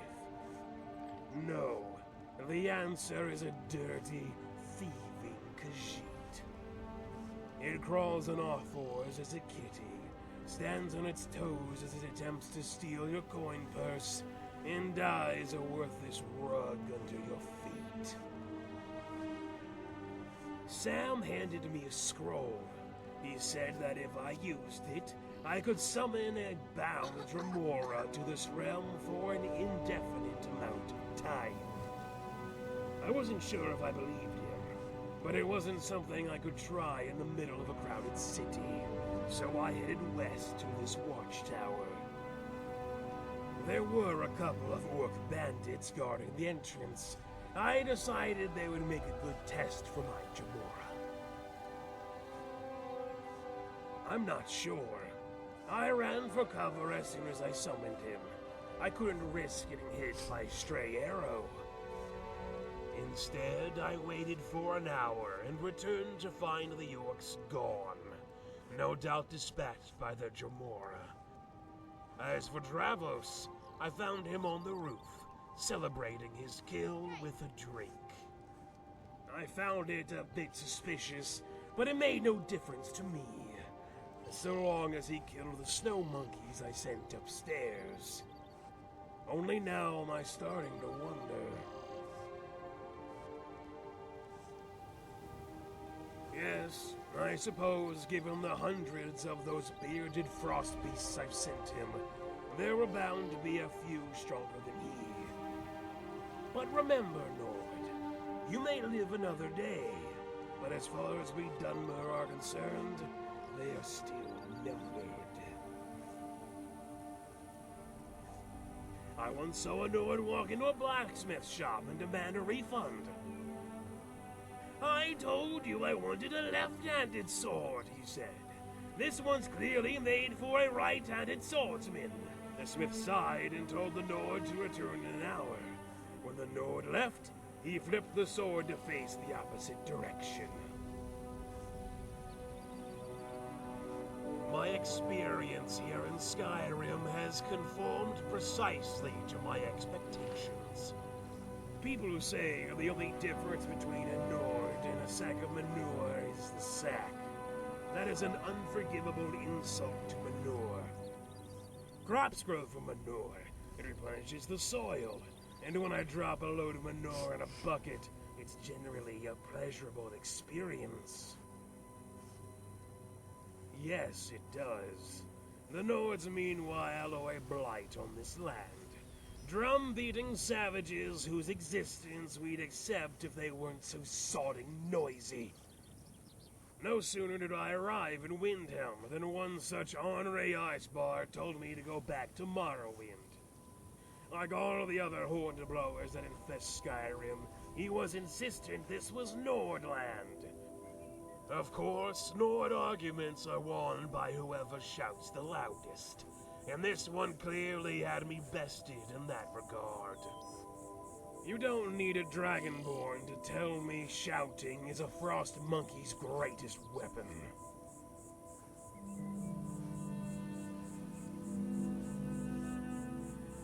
The only justification I need for sending Nords to their deaths is that they are Nords. All other argument is invalid. As far as I'm concerned, the only way we can coexist is to eradicate your very existence. Unfortunately, unlike the Khajiit, I can't simply make them disappear by offering them a job. It takes a little more guile.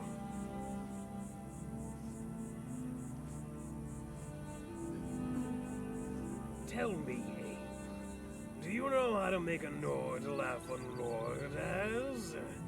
Tell him something funny on Mundaz. You Nords are as sharp as an anvil and just as light on your feet. Too dull to comprehend an insult, too slow to do anything about it. I'll say whatever I please, and you'll just stand there with your mouth open. I once offered a Nord 100 septims to smash 10 bottles of ale over his head. When he agreed, I smashed 9 and left without paying a single coin.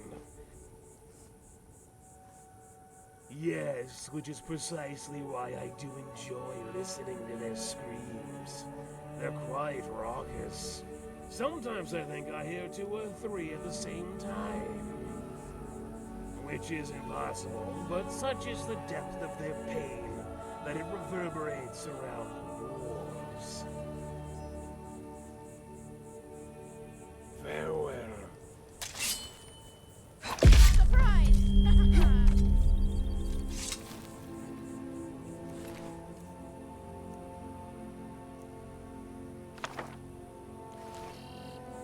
Emotion is prohibited.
Light armor does provide a lot of tactical advantages, just don't get hit.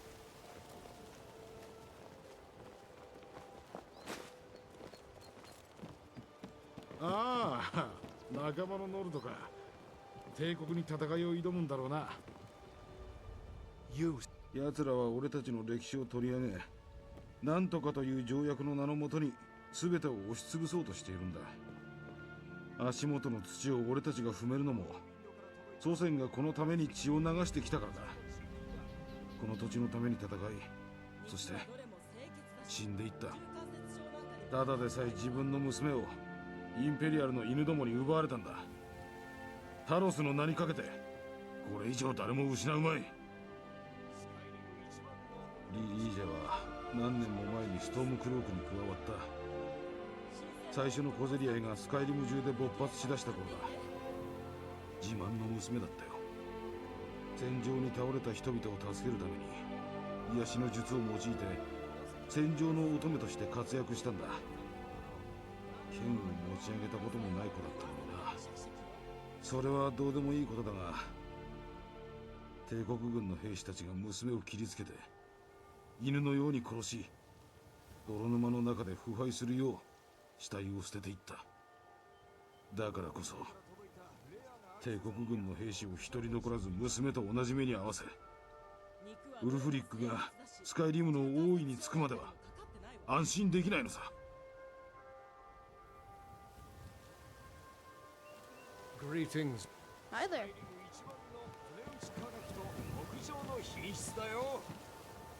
聞きたいことでも知らせだわ。じゃあね。町は初めてか。釣りにでも来たんだろう。 Can I help you? Absolutely.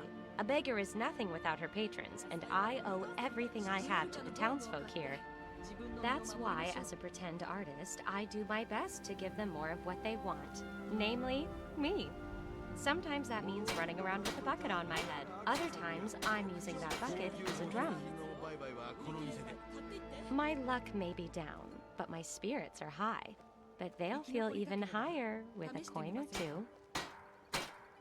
No, why try to reinvent the wheel? Why not make it faster and rounder? We try and improve on the old favorites. For instance, last week, me and some of the other beggars did a stirring rendition of Fiori and Holger. Only in this play, Fiori was a vampire and Holger was the sun. Earned us 2 septims apiece. We ate real good that night. Thank you, traveler. What would you like me to perform? Excellent! This one is called In the Clouds. Once was a simple farmer who ruled with an iron foot and made sure that his livestock were acting as they should. The sheeps were always sheepish, the plants planted in the ground. The ducks were always ducking and the horses horsed around. All across the farm they did their namesakes proud. All save the wistful farmer whose head was in the clouds. Craft your potions judiciously. いらっしゃいませ。お眼鏡完璧だ。これを溶かせばこの首飾りを完成させるのに十分な量になるはずだ。いや、十分そう。さあ、これをあげよう。せめてもの感謝の印だ。Safe travels, Landstrider. 有名なアルゴニアンの宝石職人が作った宝飾品さ。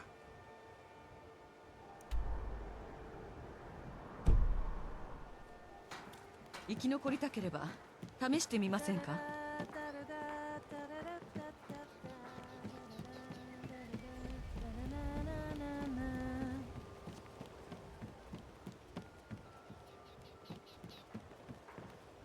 Was there something you wanted? 待って、あなたを知ってるわ。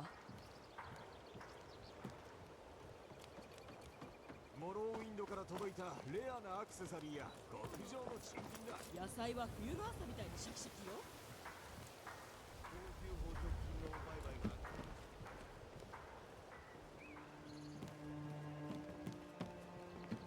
力点水産での仕事は辛いが金はたまるよ。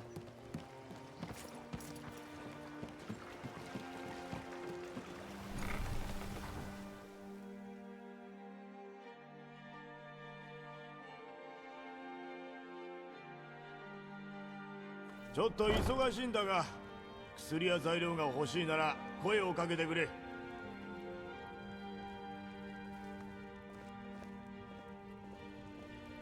材料集めの成果、素晴らしい材料だわ。ありがとう。このお金を手間賃として受け取って。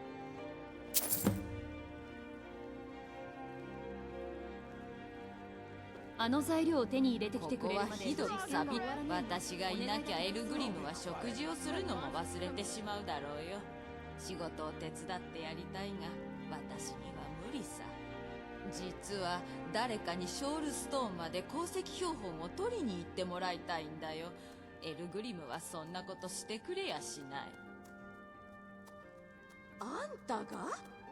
そいつはありがたい。ショールストーンでフィリンジャールに会っておくれ。高額の報酬で手持ちの鉱石標本の鑑定を依頼してきたんだ。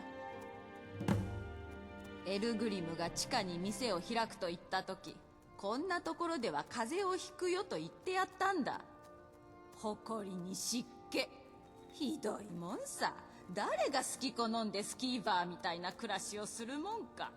でもあの口うるさい老いぼれが日が当たると薬がダメになるだの、地下は近くに水があるだの言うものだから。基本の薬の混ぜ方は知っているが、錬金術の達人のような腕は持ってないよ。店の本をあれこれ読んで作り方をいくつか覚えたが、実際には途中までしか作れないんだ。エルグリムがあのインガンって娘より私にもっと時間をかけて教えてくれたらよかったのに。とんでもない。そんな意味で言ったんじゃないよ。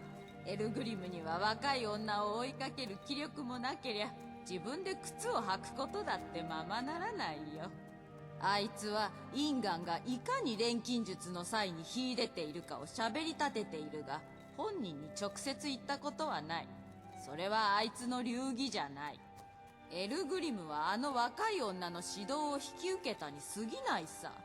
だからやたらと気にかけるんだよ。気をつけて。ショールストーンへの道は危険だからね。材料集めの成果はあった？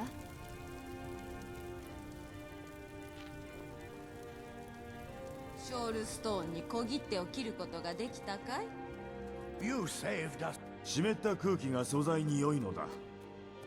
毎日新鮮なニルンルートやベインテッドトロールの脂肪が手に入るわけではないからな。それに水を汲むのにも便利だ。運河が家のすぐ前を流れてるんだから。それと静かなのが好きなんだ。冷や菓子のためにこの店を開けてるわけじゃない。中に入って買うものを買ったら出て行ってくれ。いや、邪魔されながらもなんとか仕事をこなせているのが不思議なくらいだ。妻のハフジョルグはまあ必要悪といったとこだ。錬金術の才能はまるでないが食事を作ってくれる。それからインガン・ブラック・ブライアだ。先が楽しみな若者でよくできた弟子だ。時に貴重な材料を無駄にするがな。おい、危ない！ Besides combat and training, I do enjoy a good read every now and then. After all, knowledge is power.「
口も聞いてくれない。それほどでもないわ。エルスウェアでもシロディールでも歓迎されなかったからここに来たの。どうやら当局から誤解されるっていう不幸な才能があるみたいね。リザードは見て見ぬふりをしてくれたし、私が行商を始めるのを手伝う。I'm always eager for a challenge. 我に力を。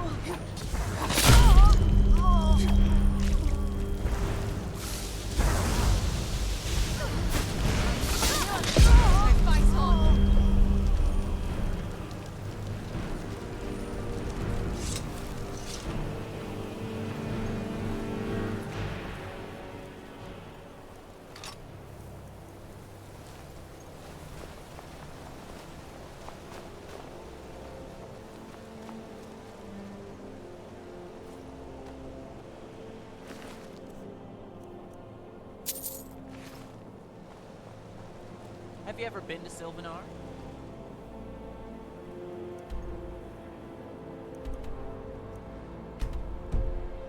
Meadow. The Sylvanar, after all, lives in Sylvanar, and he wears the face of the people.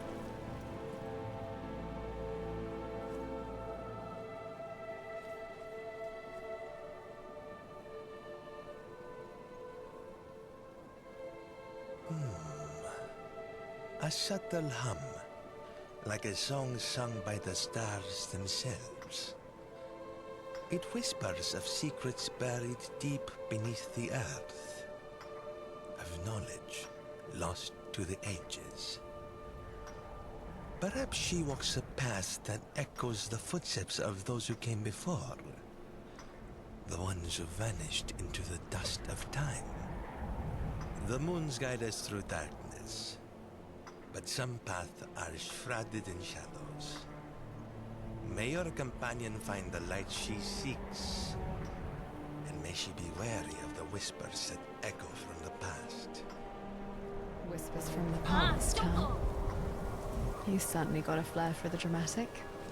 Perhaps, maybe you should consider a career in the Bard's College.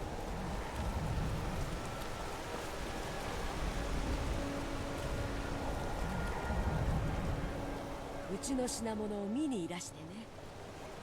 The road is long, friend. Rest your weary paws by the fire. Share a tale, perhaps? This one is always eager to hear news from beyond the horizon. Ah, but even in the mundane, there are often hidden threads of wonder, friend. This one has heard a tale of a scholar driven by a dream. His name was Arya Evelyn, and he sought to create beings of metal and magic, to imbue them with the spark of thought, to make them alive. A dangerous path to tamper with the essence of life. The moons not smile upon such endeavors, they say. Father. What is it?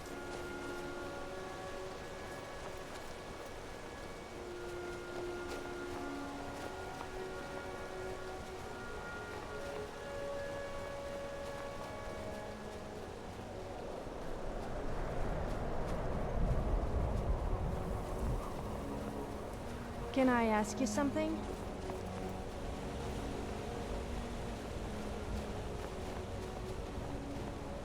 I'm all ears. Well, not literally, of course. What would you like to talk about? Fine, I guess. I would elaborate further if I could be bothered, but thanks for asking. Let's not hang around then.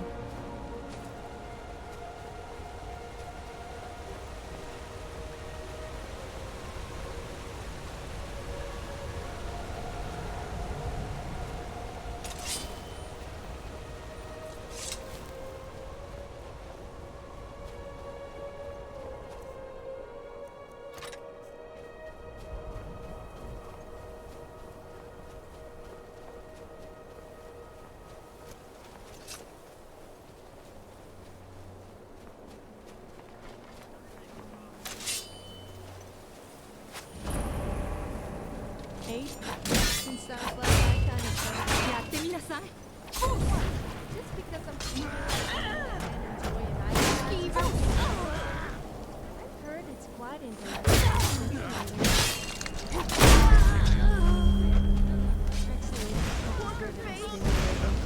Although I don't think it was the intellectual kind.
I'll remember this.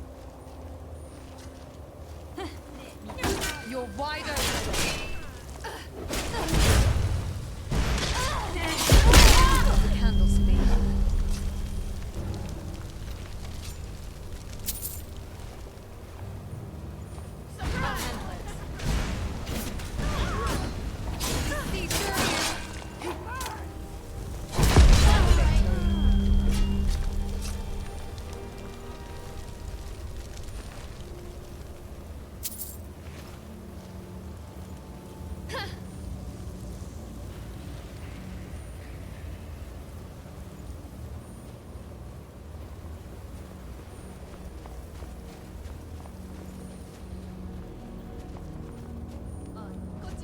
Who's?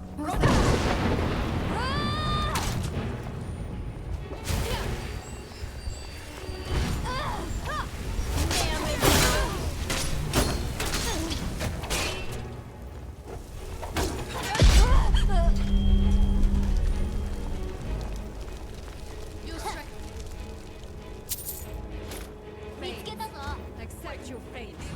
I'm 11 years old, and I Now to demonstrate.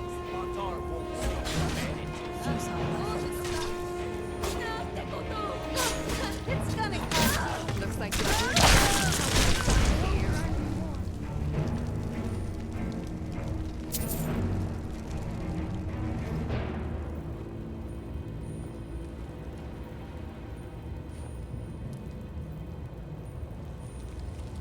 ねえ、そこなの何？これで一気の根を止めてやる。Yes, I'm listening.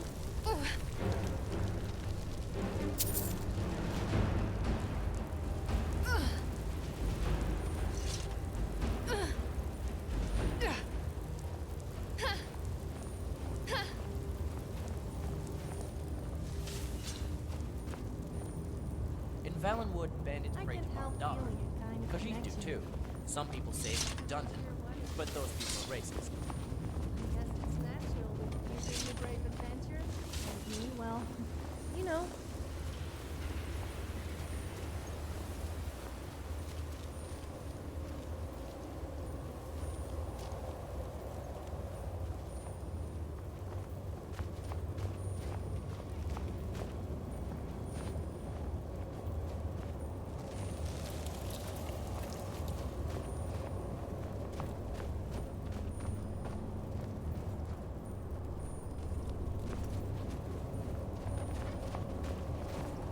Yes. Did you want something?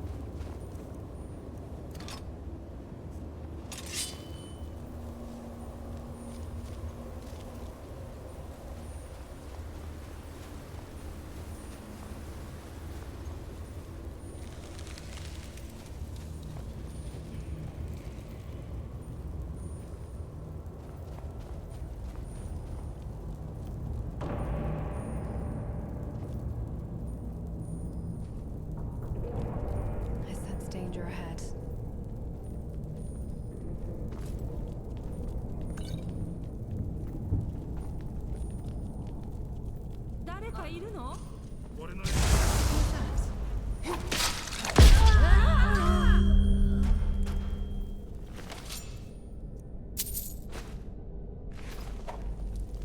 You let your guard down. Porker face.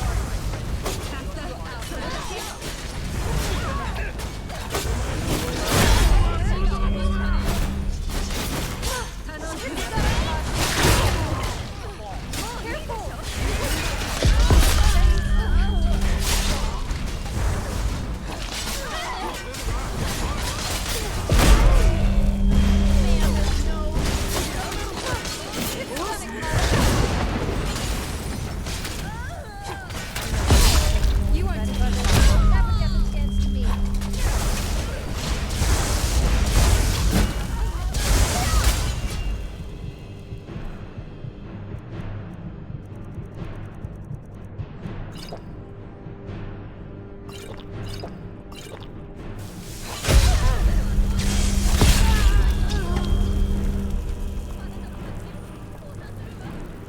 surrender immediately.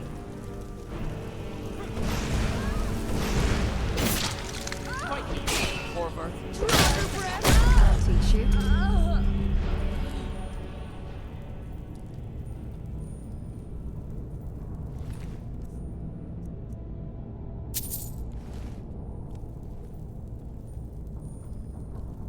Yes. Did you want something?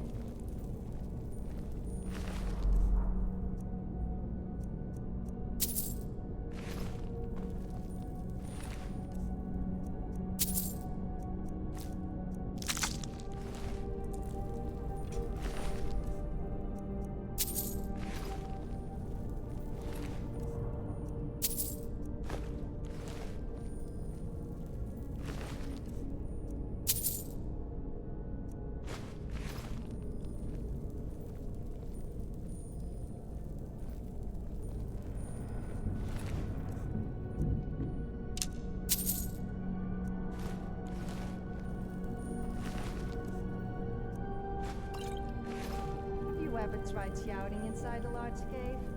I once had a whole conversation with myself. Inside a cave. When I said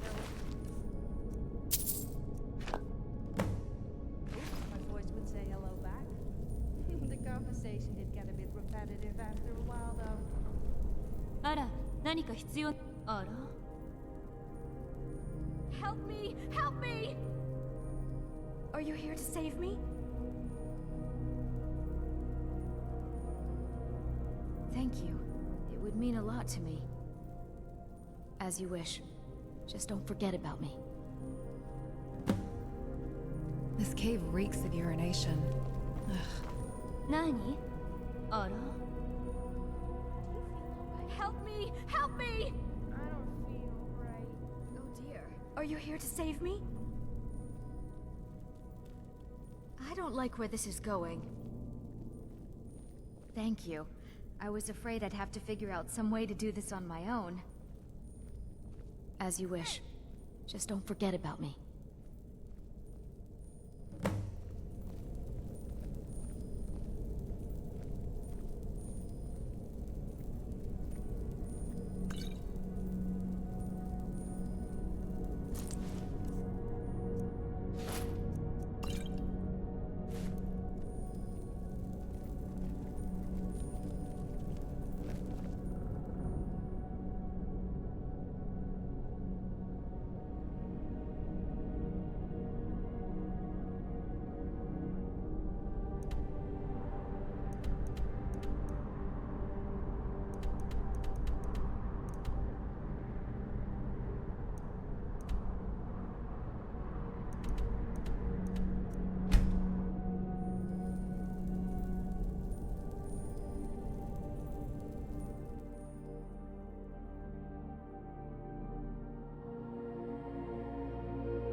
The city feels open, but the city itself is rather fortified.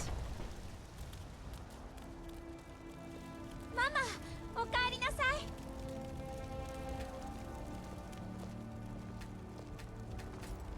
Mama! おかえりなさい!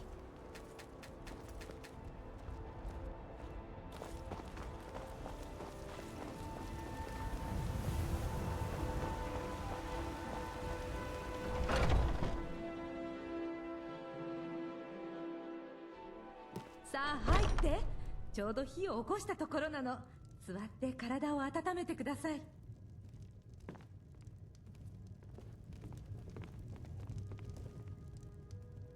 あら。What? Did you need something?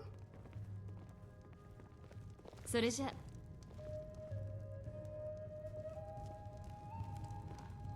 Do you have something to say?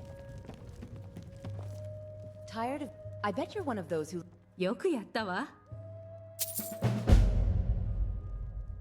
本当にありがとう。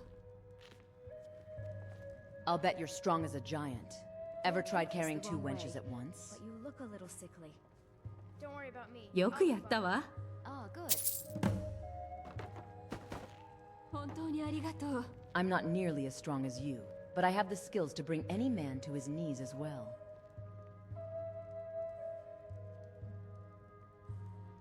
Oh, just wondering how a bold adventurer like you handles long nights, without someone soft and lively to make the time pass a little sweeter. Of course, maybe you're the type who likes cold camps and lonelier beds, but that seems such a waste when there's warmth standing right here. I've given enough smiles to strangers who barely looked beyond the mugs. I'd rather give my warmth, my time, maybe even my whole heart to someone worthy. Maybe you'll be the one to find out how good a woman can be, when she has someone to spoil, to shelter, and maybe to stir sweeter fires at night. Just 500 gold to soften the blow when the tavern wakes up and finds its best asset missing. A small price for such a buxom beauty. I'll let you discover just how much warmer the nights get when you have someone like me keeping you extra busy. Sweet thing, you'll have more warmth than you know what to do with. Meals, smiles, and a buxom body embracing you to chase away even the coldest nights. Just say when and I'll follow, ready to offer every part of me to your journey. Heart, hands, and every curve in between.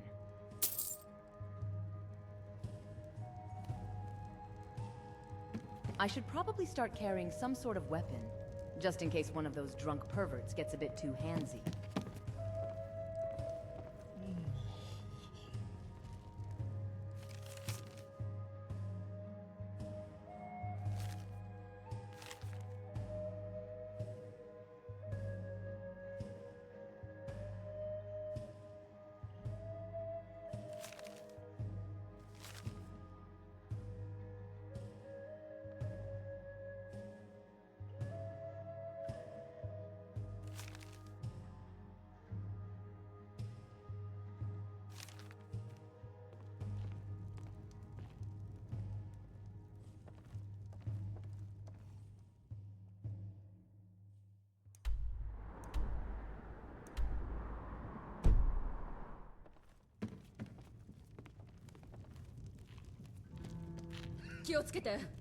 Good to see you again.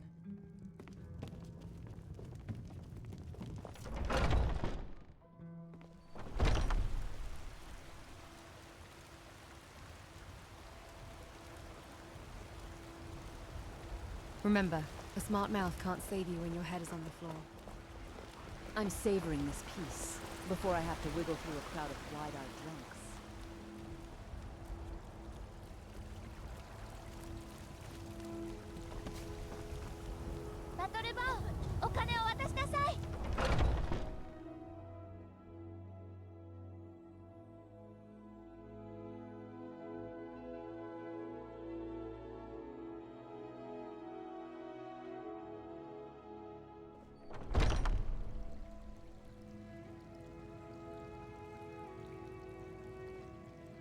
Do you have something to say?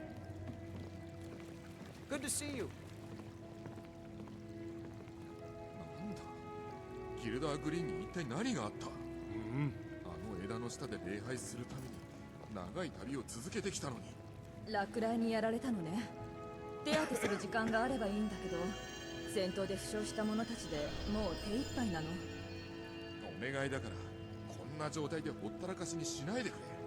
みっともない。今は相手をしている時間がない。 Yes, I'm listening. 戻らせてちょうだい。だがこれはお前の仕事だ。もう本当に戻ってこれるとは思っていませんでした。でも本当に良かった。さて、それにはあまり触りたくないですね。次の手順をお願いしても大丈夫ですか？エルダーグリームの聖域の森はここの東です。ネトルベインを使えば樹液が取れます。エルダーグリームの森を目指して旅しているというのは本当か？エルダーグリームの森を目指して旅しているというのは本当か？自分は巡礼者だ。キナレスの声を追って旅をしている。エルダーグリームをこの目にすることを長年夢見てきた。一緒に旅をしても構わないか？邪魔はしないと約束する。その親切に感謝する。頭はかまどみたいに熱い。Yes, I'm listening. I would be happy to keep your company.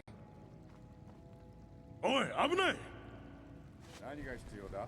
I'm all ears. Good to see you. Well, not literally, of course. おい、危ない！ Hey! なんだ？おい、危ないぞ！気分はいかが？痛みは随分と和らいできた。おい、危ない！まだひどく苦しいんだ。もっと休んだら良くなるわ。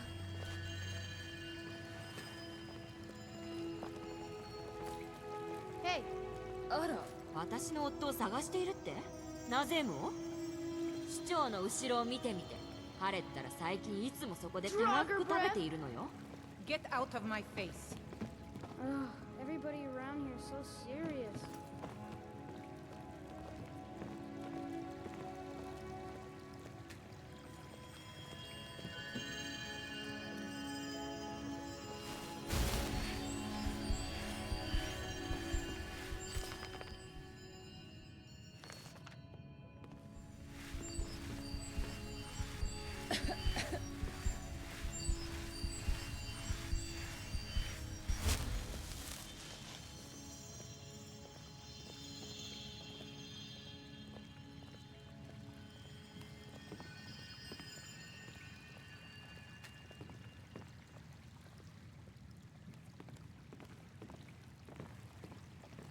What's on your mind? 夫のナゼームにもしあったら、結婚は相手あってのことだって教えてやって。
Good to see you. Good to see you.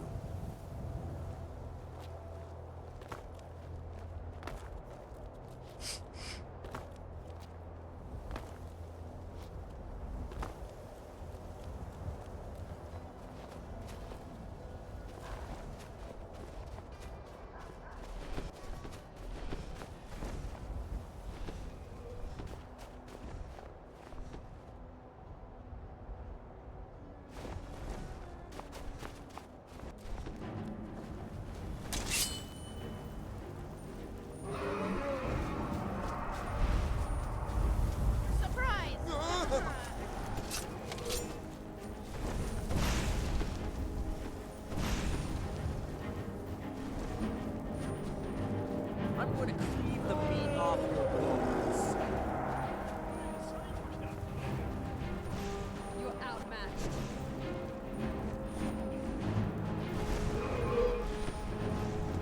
Bruce?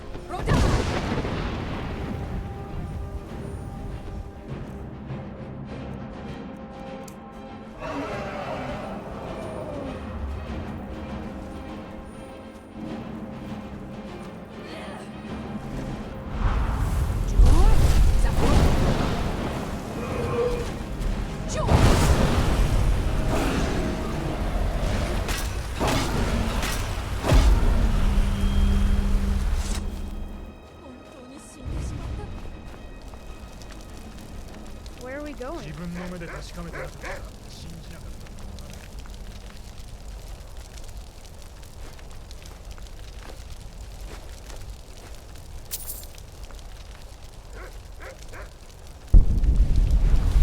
今まで生きてきてこんな光景を見たのは初めて。こっちよ。どうして傷つけ合うの？あれが最後よ。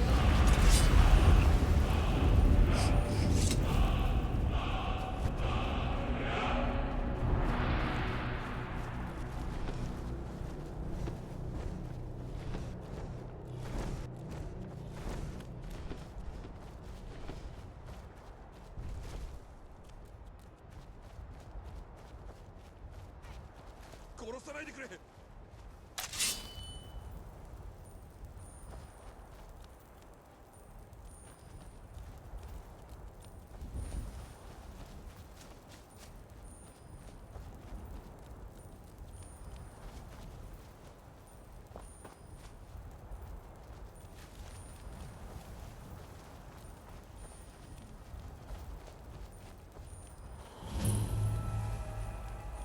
は驚いた。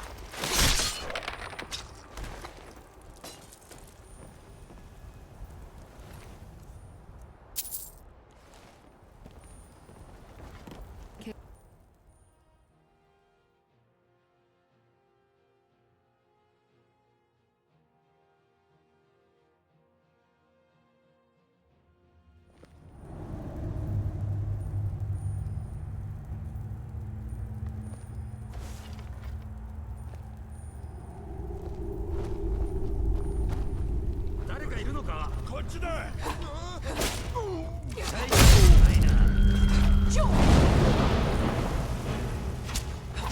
All according to plan.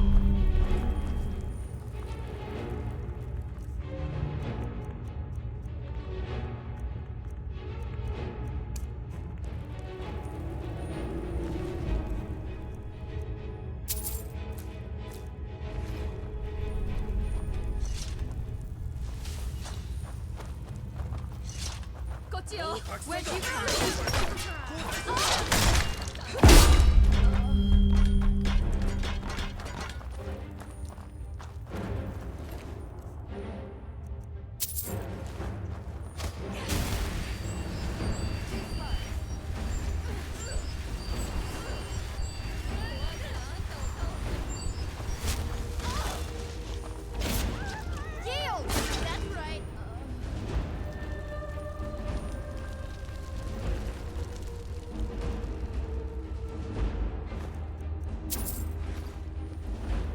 Don't look at me.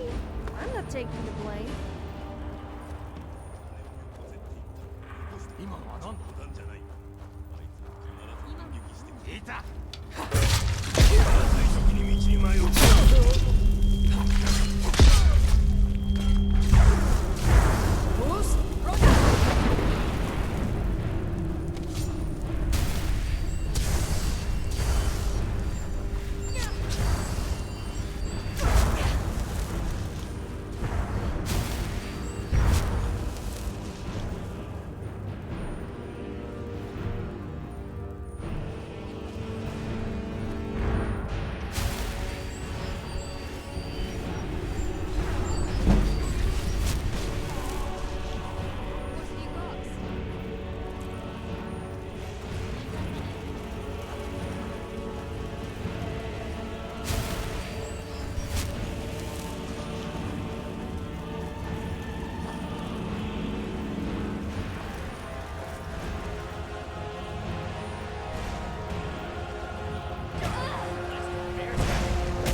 Let me guess.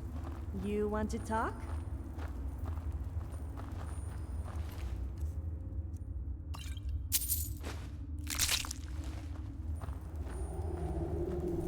We don't raid many caves in Velen. Everything happens in trees. The skies are roof, and the branches are the earth. Hey!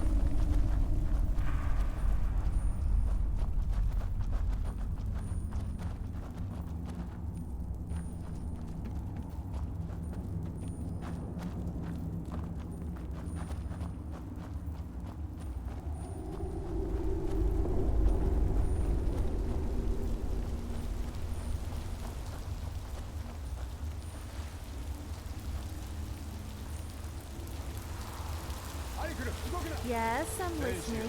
お前の力は分かった。もはや血を流す必要はない。話し合うべきことが。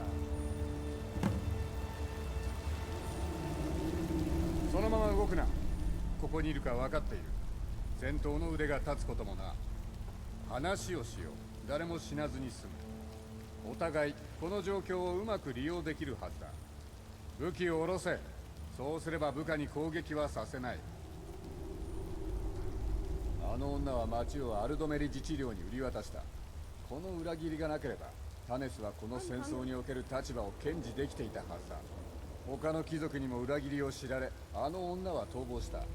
彼らは生け捕りにして連れ戻すことを望んでいる。自治領に対する抵抗勢力は今なおハンマーフェルに存在し、彼らは正義を求めている。なるほど。依頼主は今は自らを何と呼んでいる？シャズラかサーディアか、そのいずれかだろう。彼女が利用したのはお前の道義心か、禁欲か、それとももっと卑しい欲望か。まあどうでもいい。あの女に自分は被害者だと吹き込まれたようだが、我々が彼女を追ってる理由は知ってるの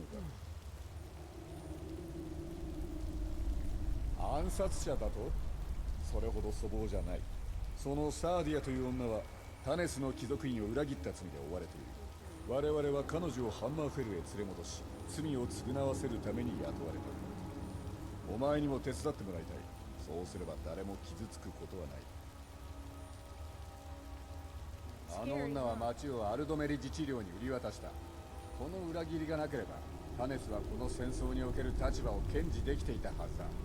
他の貴族にも裏切りを知られ、あの女は逃亡した。彼らは生け捕りにして連れ戻すことを望んでいる。自治領に対する抵抗勢力は今なおハンマーフェルに存在し、彼らは正義を求めている。我々を狙わせたくらいだ。あの女はお前を信用している。少なくともある程度はね。お前がそれ以外のことをするなどとは思っていない。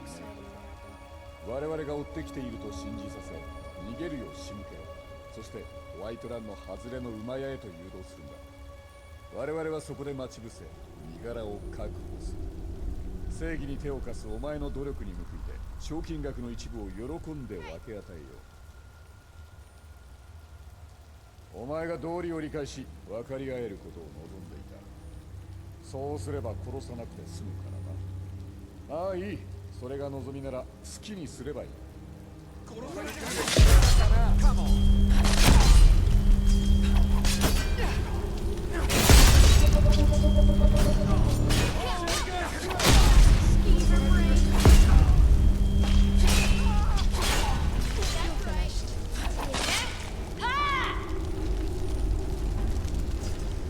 助けてくれ。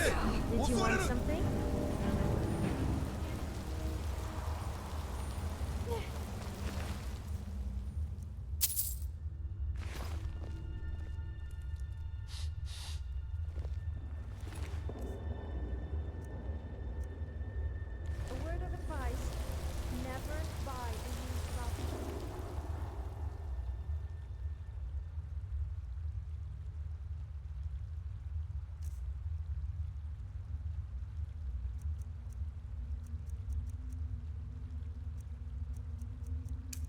The last year going in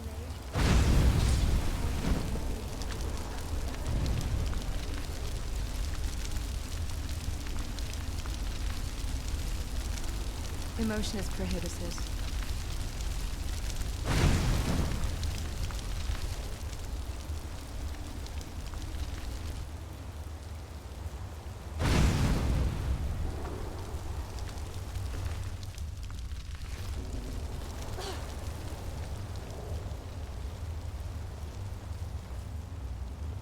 Do you have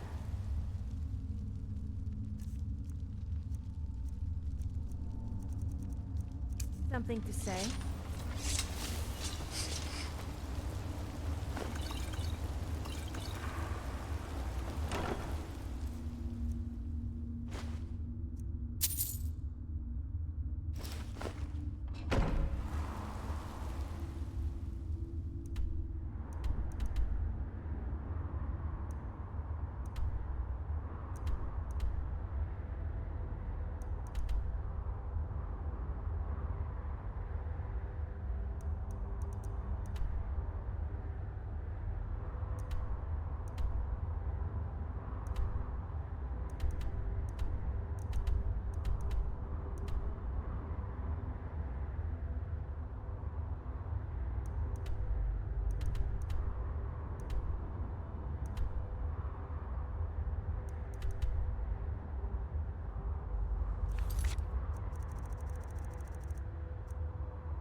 Craft your potions judiciously.「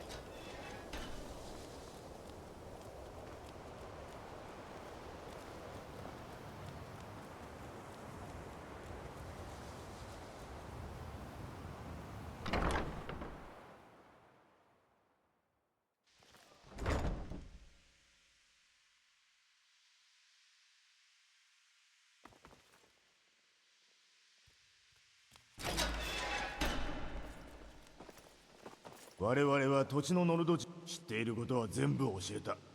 仕事のリストに追加しておこう。ありがとう。材料が足りない。手伝ってくれるか？大痕跡が残り少ないんだ。できればもう7個持ってきてほしいな。やってくれるか？ありがとう。大助かりだ。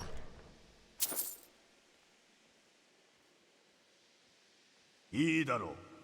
今回だけだ。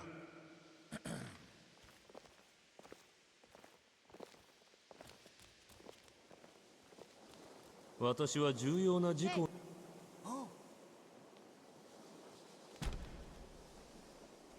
You look kind of scary.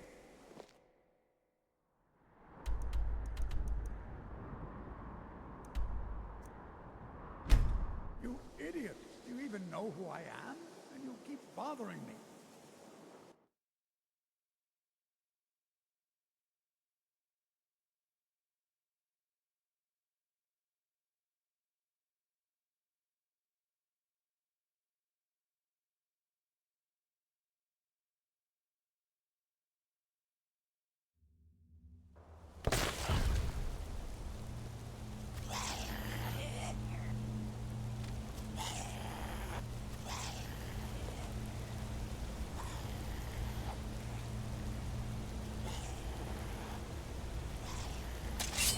What was that?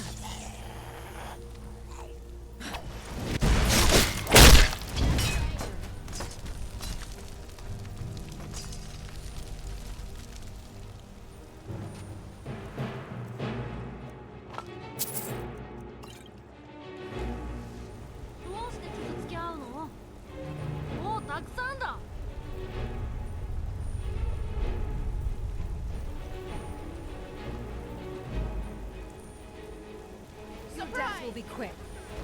Whoosh!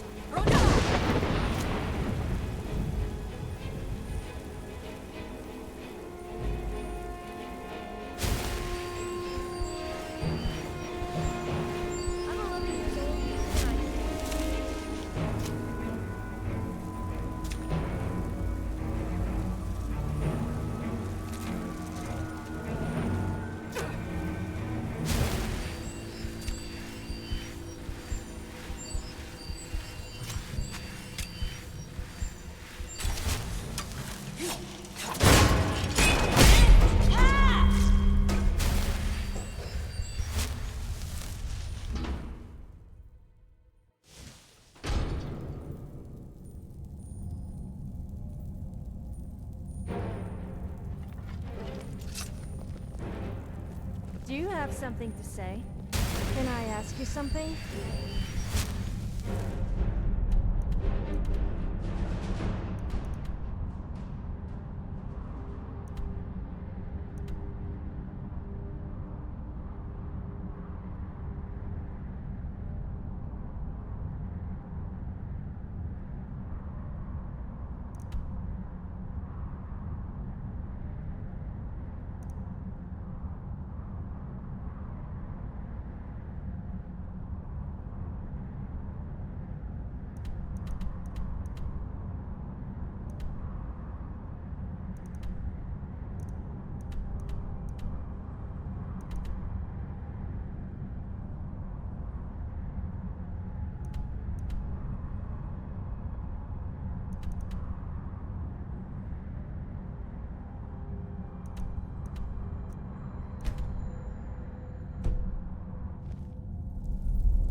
there's something you Watch wanted? it. Enough of that. Yes, I'm listening.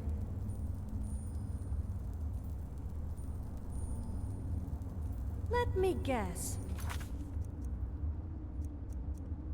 You want to talk?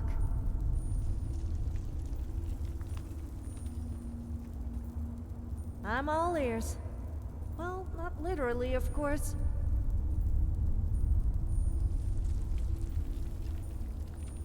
What's on your mind?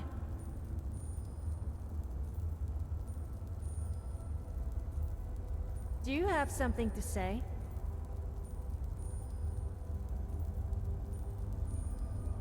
What is it?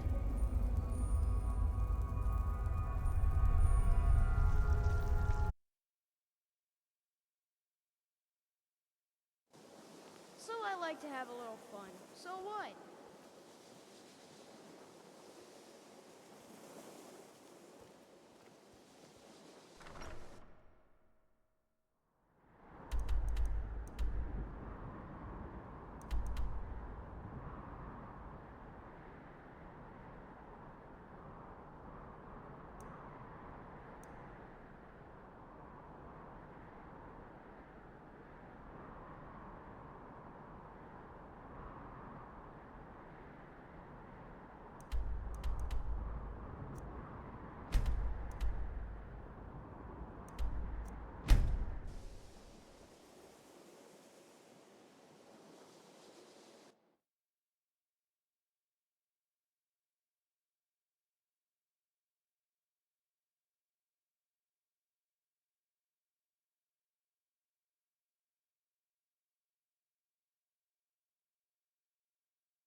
また今度。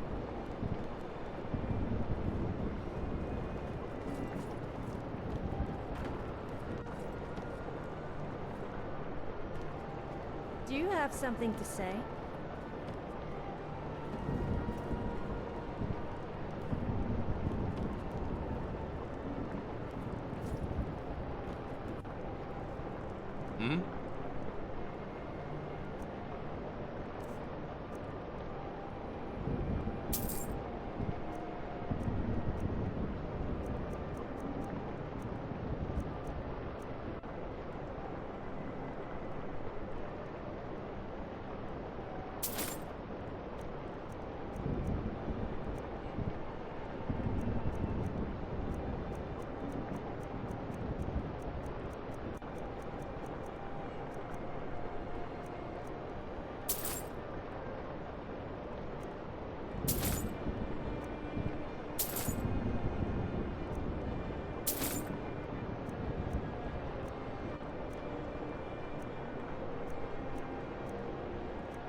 たな。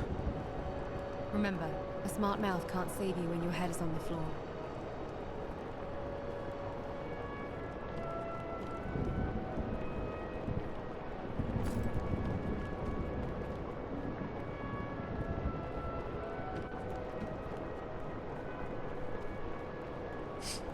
Hmm? まあ見ていって。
ごきげんよう。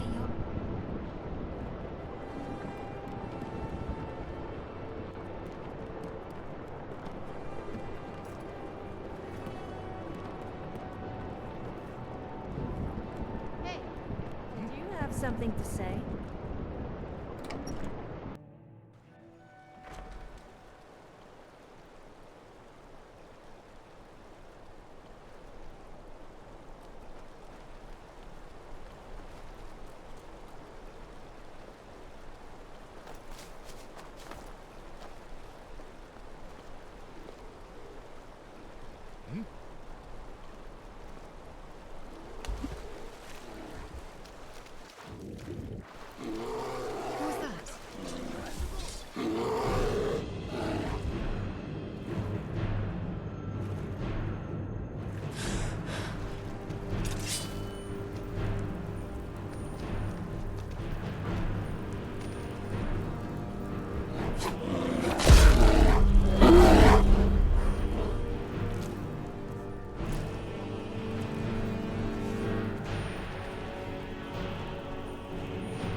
で傷つけ合うの？ああ。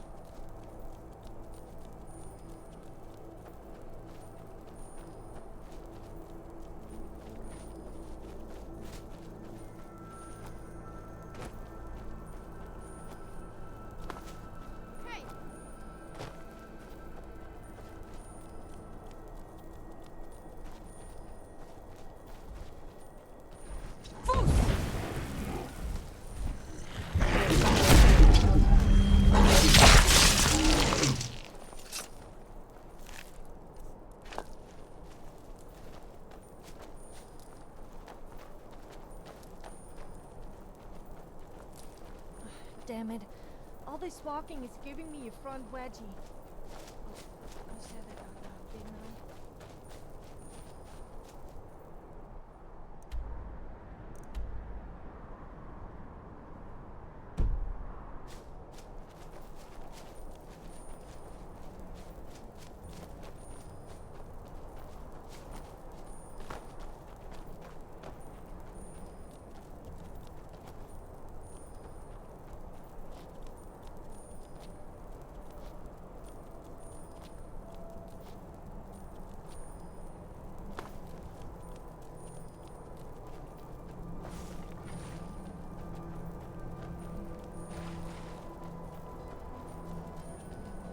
Let me guess.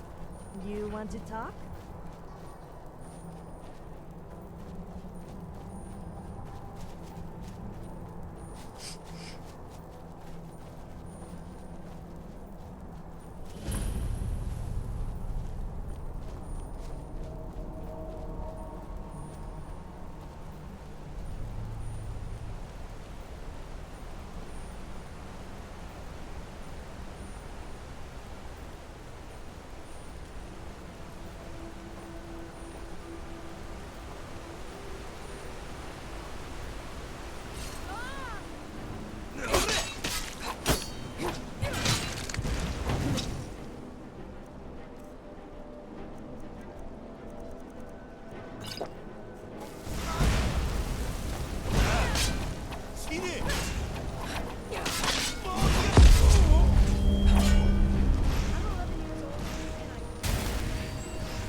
If we protect us.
Damien's always been picky about his partner, so I'm glad he's found one he likes. The enchantment is tied to a song, but my voice is a little rusty.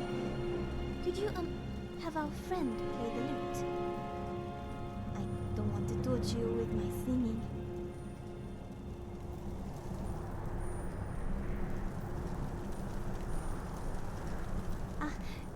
Is that where we are? Skyrim. Skyrim. Where is that in Balinwood?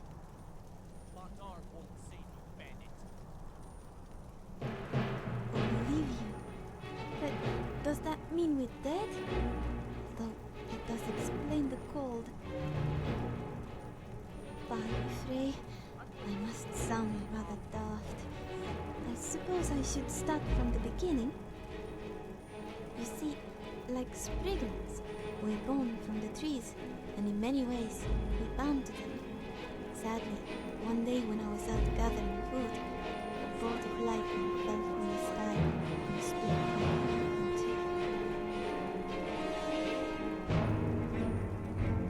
But the lightning started a fire. I couldn't move to another tree because there were no trees left, save a small stump. So I crawled inside its roots and cast an old spell we use to escape fires. It puts you to sleep for a long time, until the day the forest recovers. Only when I woke up, there wasn't a forest, there was a city. Yes, a military outpost built by the Empire, and worse yet, one made of stone. By then, my life was fading. I had used up every last bit of magic left in that stump. I was scrambling into every room, looking for a piece of the forest. But the chairs, tables, and floors, almost all the wood came from faraway lands. I nearly panicked. I mean, I thought I was going to die. But then, suddenly, I heard the most beautiful music fill the halls of the tavern. And there it was, sitting in the corner, was this postman, strumming a lute as red as the sunset in Woodheart. It came from the same wood as the forest. No, not just my forest, but my tree. I don't know how or why, but when I crawled inside it, I felt like myself again. And lucky for me, the bard who owned it was kind enough to let me stay. He did. I was banging on the inside of our lute the whole time, but it's like he forgot I was even there. Although, he'll probably tell you it was an accident. Ugh, men.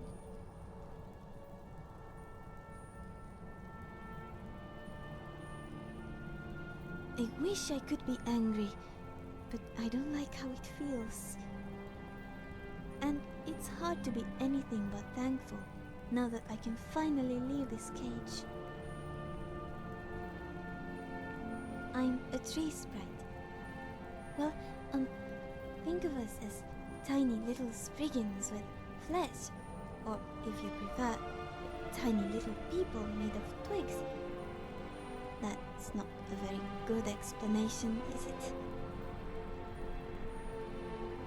Don't be so hard on yourself. If it helps, I'll play a song. What shall it be? Well, this is kind of embarrassing, but how about the spring song? It's the only one I remember the lyrics to. That's a good choice. Let's play. With autumn wind comes winter cold. With winter snow comes spring. Beneath the snow, the grass does sleep to soon awake again.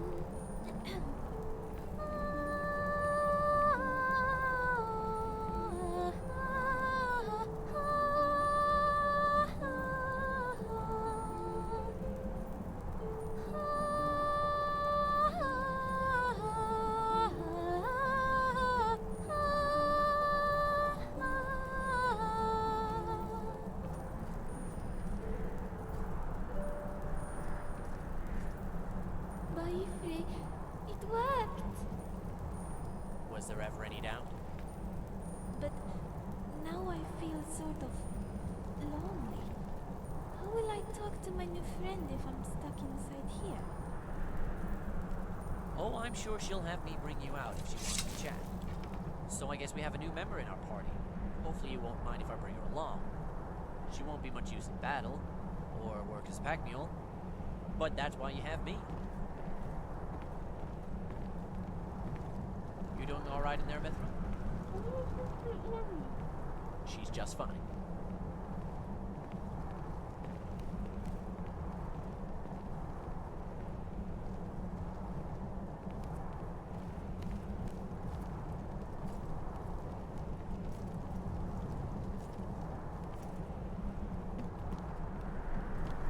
Have I mentioned I don't like snow? Alright, let me just bring her out. Huh? What? Sorry, I'm trying to clear some space here. Can we talk later? You heard the lady. I guess you're stuck with me.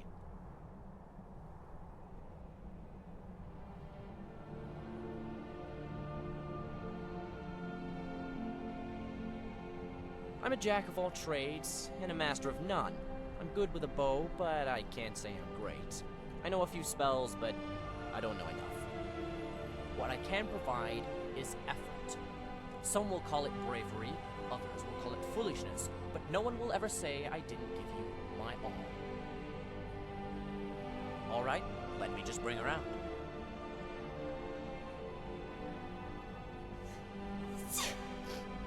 It's a little dusty, but it still feels like home. Oh, okay. We should do this again. Sounds like you two are getting along well. Just let me know if you want to speak to her again. Forests protect us.